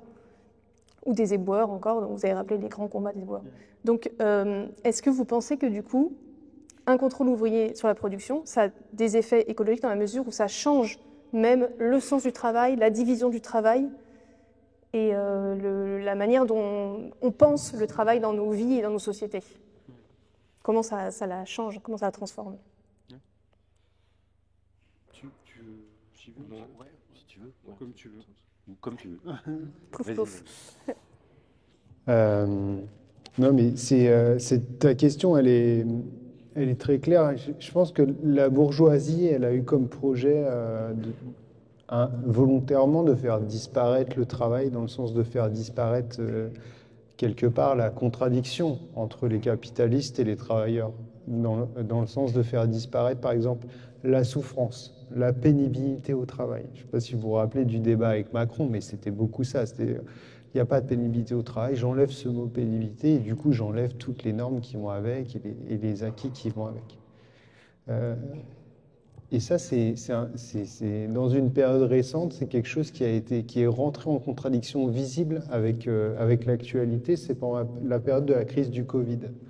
C'est-à-dire qu'on a vu quelque part le travail à l'œil nu de ce qu'on appelait les travailleurs essentiels. Voilà, donc les raffineurs en faisaient partie, les pompiers, les infirmières, les caissières, ceux qui assuraient la logistique des produits, les transports, etc., etc. Tous ces travailleurs qui étaient essentiels, exposés à la maladie, voire à la mort. Il y a eu toute une contradiction à ce moment-là, toute une bataille dans les lieux de travail de vouloir arrêter la production pour pouvoir se protéger parce qu'on n'avait ni masque, ni gel hydroalcoolique. Et donc, du coup, on était exposé par le patron. Et je me rappelle du patron de la raffinerie qui, après nous a fermés, voulait nous faire redémarrer l'usine alors qu'il y avait 0 voiture dans la rue.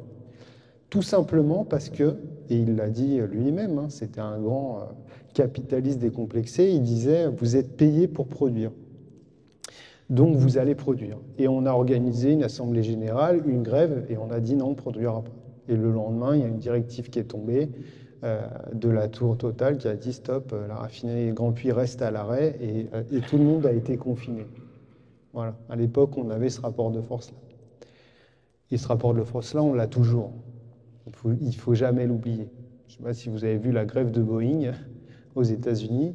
C'est quand même des dizaines de milliers de travailleurs qui se mobilisent et qui gagnent contre l'un des patrons les plus puissants du monde. Voilà, ça nous rappelle la puissance de la classe ouvrière, encore une fois. C'est pour ça que moi, je partage l'optimisme d'Alexis.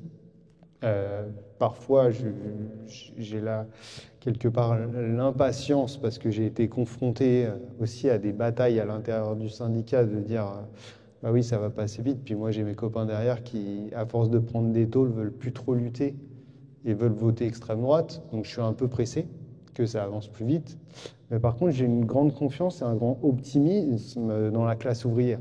Parce que je pense que, en réalité, moi j'ai vu sa force. J'ai la chance d'être dans un secteur stratégique qui a déployé, mais il y a d'autres secteurs comme ça, comme l'énergie, comme les transports, comme Sanofi, comme d'autres secteurs, y compris des petites entreprises, etc.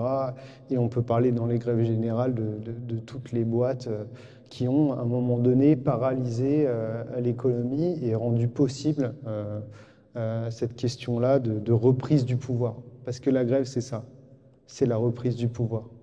Y compris parfois des expériences de contrôle ouvrier, comme dans une raffinerie, par exemple, quand vous dealez le fait que vous assurez la sécurité, vous contrôlez tous les produits qui rentrent et qui sortent.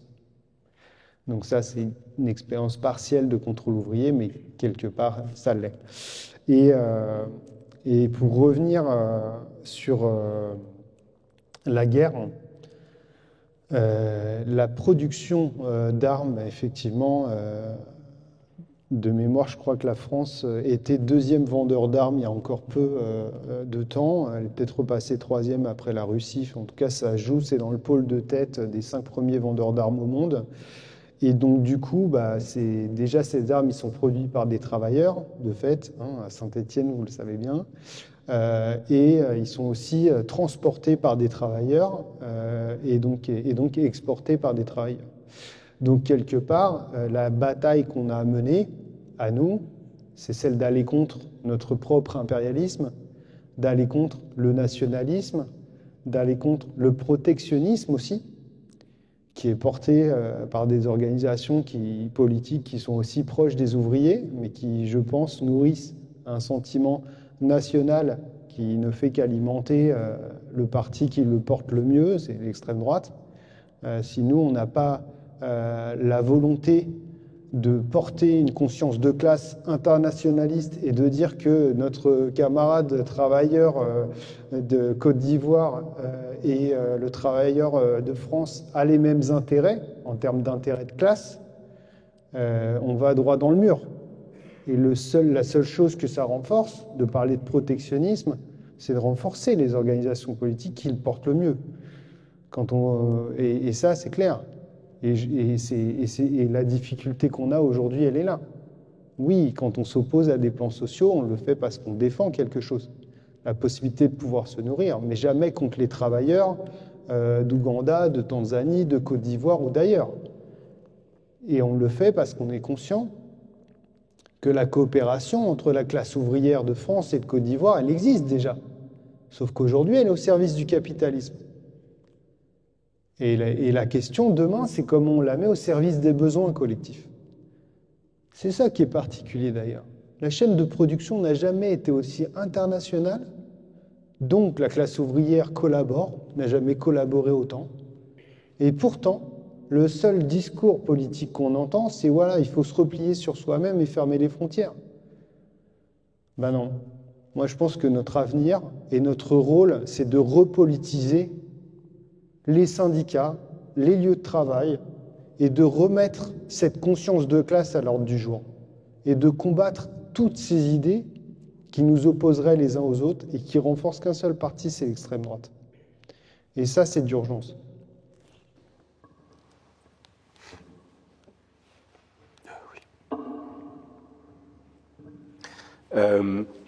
Oui, moi je pense aussi que c'est une question vraiment très importante, cette question de l'invisibilisation et donc aussi de la visibilisation du processus de travail, du travail réel, ce que les travailleurs et travailleuses font et donc leur savoir-faire, leur connaissance, et aussi ce que j'appelle, allez, j'en parle un petit peu, le travail vivant, qui est aussi un concept de Marx, c'est-à-dire leur expérience vécue, le point de vue forgé sur le monde et sur le travail, parce qu'on travaille, et c'est ce que Marx, dans le Capital, appelle donc le travail vivant, un point de vue antagonique contre les machines et contre le capital qui se forge dans l'expérience du travail.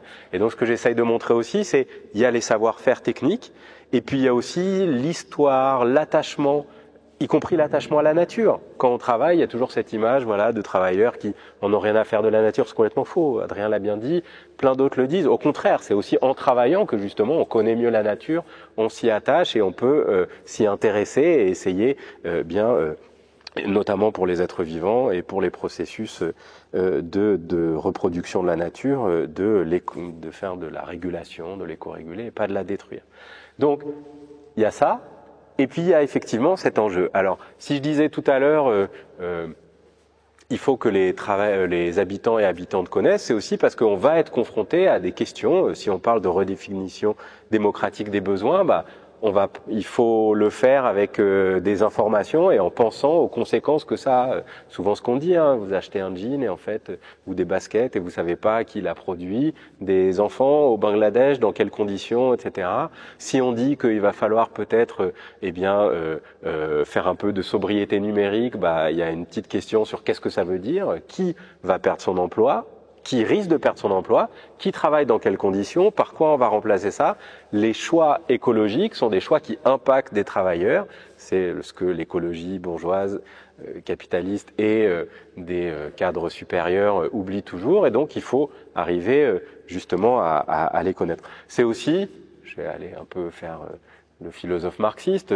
Marx, il a dit ça depuis le début, c'est le fétichisme de la marchandise, c'est le capitalisme dans son essence même, depuis le départ, qui fait ça. Il invisibilise, il occulte le travail. On a l'impression que les choses, elles se font toutes seules. Voilà, les marchandises, elles ont une force par elles-mêmes, et en réalité, non, etc. Et justement, découvrir et s'informer, et c'est aussi à l'école, effectivement, avec une culture scientifique et technique qui doit être bien meilleure et écologique aussi, savoir que tout ce qu'on consomme a été produit par des personnes qui elles-mêmes peuvent souffrir de ce travail, mais aussi par des processus de travail qui peuvent être polluants, qui peuvent être mauvais pour la santé des vivants, de la nature, etc.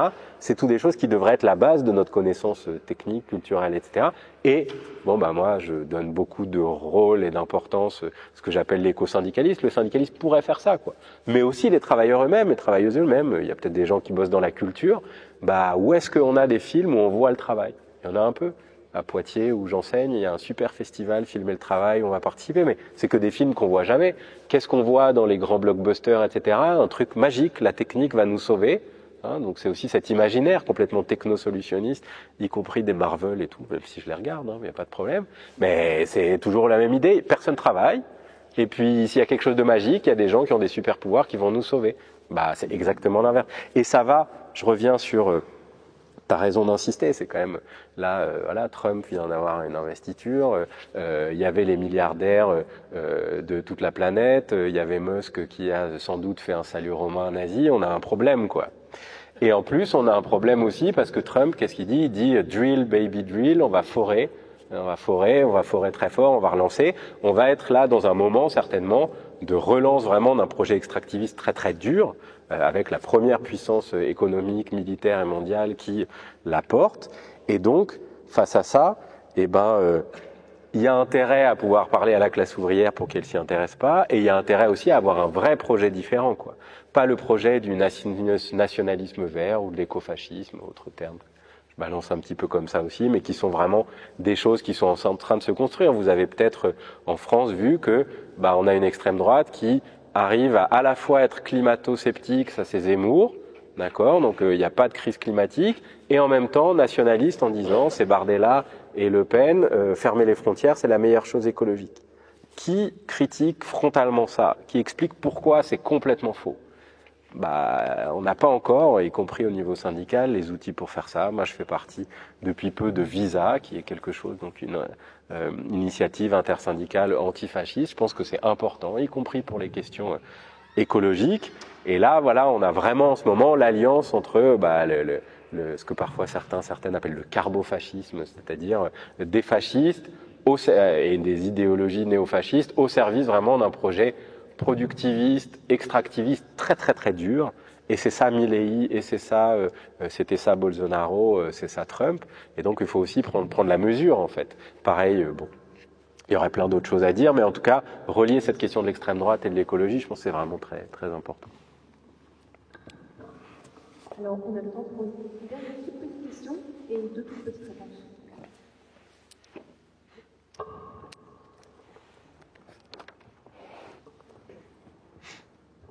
D'aller très vite, mais il y a un autre problème qui est un peu abordé ici, mais c'est les lobbies. Parce que par exemple, l'information existe, on peut la trouver sur Internet, les systèmes de loi européens, par exemple, sont sur Internet. Ils sont invitables, parfois ils font 500 pages, il faut trouver des informations intéressantes, c'est compliqué. Mais les lobbies travaillent beaucoup, et souvent en silence, ils ont beaucoup de moyens. Et quand on se retrouve face à eux, c'est chaud patate. Même si on est syndicalisé, souvent on est tout seul, deux, trois. Et eux, ils sont beaucoup plus nous avons ce que disait Adrien m'a beaucoup parlé parce qu'on utilise des produits CMR aussi.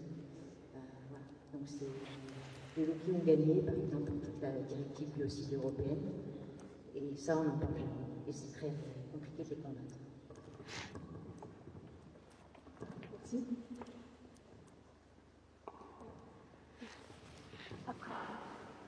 Il y a une autre question.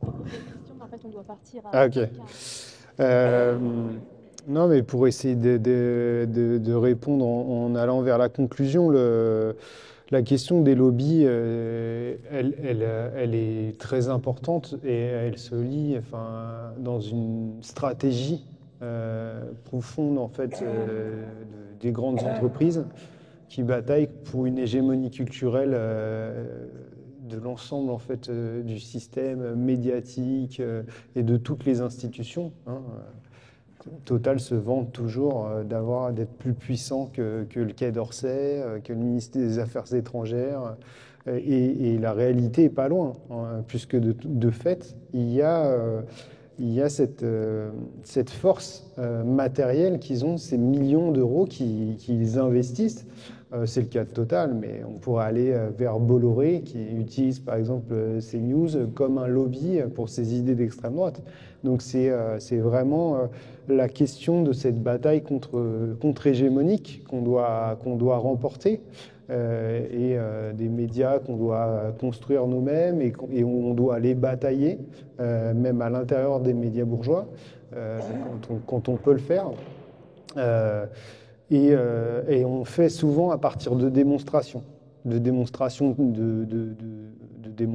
quand on peut, de victoires quelque part, qu'elles soient idéologiques, c'est souvent ce que je dis, mais Grand Puy c'est une défaite matérielle, mais c'est une victoire idéologique dans le sens où on a prouvé à tous que la classe ouvrière n'était pas anti-écolo, qu'il lui fallait un programme qui réponde à des besoins, et aussi que Total mentait quand il parlait de transition écologique.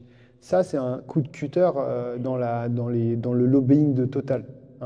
Pour entrer chez Total, vous avez des cascades, des forêts, etc. Enfin, je veux dire, ça, c'est du lobbying. Et face à ça, on a réussi à répondre quelque part à créer un contre-lobby, si je reprends les termes que tu utilises, sauf qu'on l'a fait à travers un front ouvrier avec des écolos, etc. Ça continue. Par exemple, à Neuhauser, l'entreprise InVivo, qui est une des plus grandes entreprises d'agroalimentaire qui possède Jardiland, Gamme Vert, etc., c'est plus de 14 000 salariés. Un agriculteur sur 3 en France travaille pour cette entreprise-là. A voulu licencier un camarade syndicaliste qui milite avec moi aussi à Révolution Permanente, qui s'appelle Christian Porta, parce qu'il a obtenu les 32 heures, payé 35, embauché une dizaine d'intérimaires, et ça, il ne voulait pas la laisser passer dans un des secteurs, l'agroalimentaire, qui est le plus gros désert syndical. Donc, pour pas que ça se propage, il a fait en sorte de le virer. Il y a eu une grève reconductible, et on a réussi à réintégrer Christian Porta. Il a arraché au passage 500 000 euros d'indemnité au prud'homme. Ça s'est passé avec un front, de nouveau avec les écolos, les Amis de la Terre, Extinction Rébellion, les Soulèvements de la Terre, qui aujourd'hui, et c'est aussi la note d'optimisme que je voudrais porter, aujourd'hui le mouvement écolo radical prend la mesure de ce que c'est que le mouvement ouvrier. En termes d'alliance, c'est déjà ça.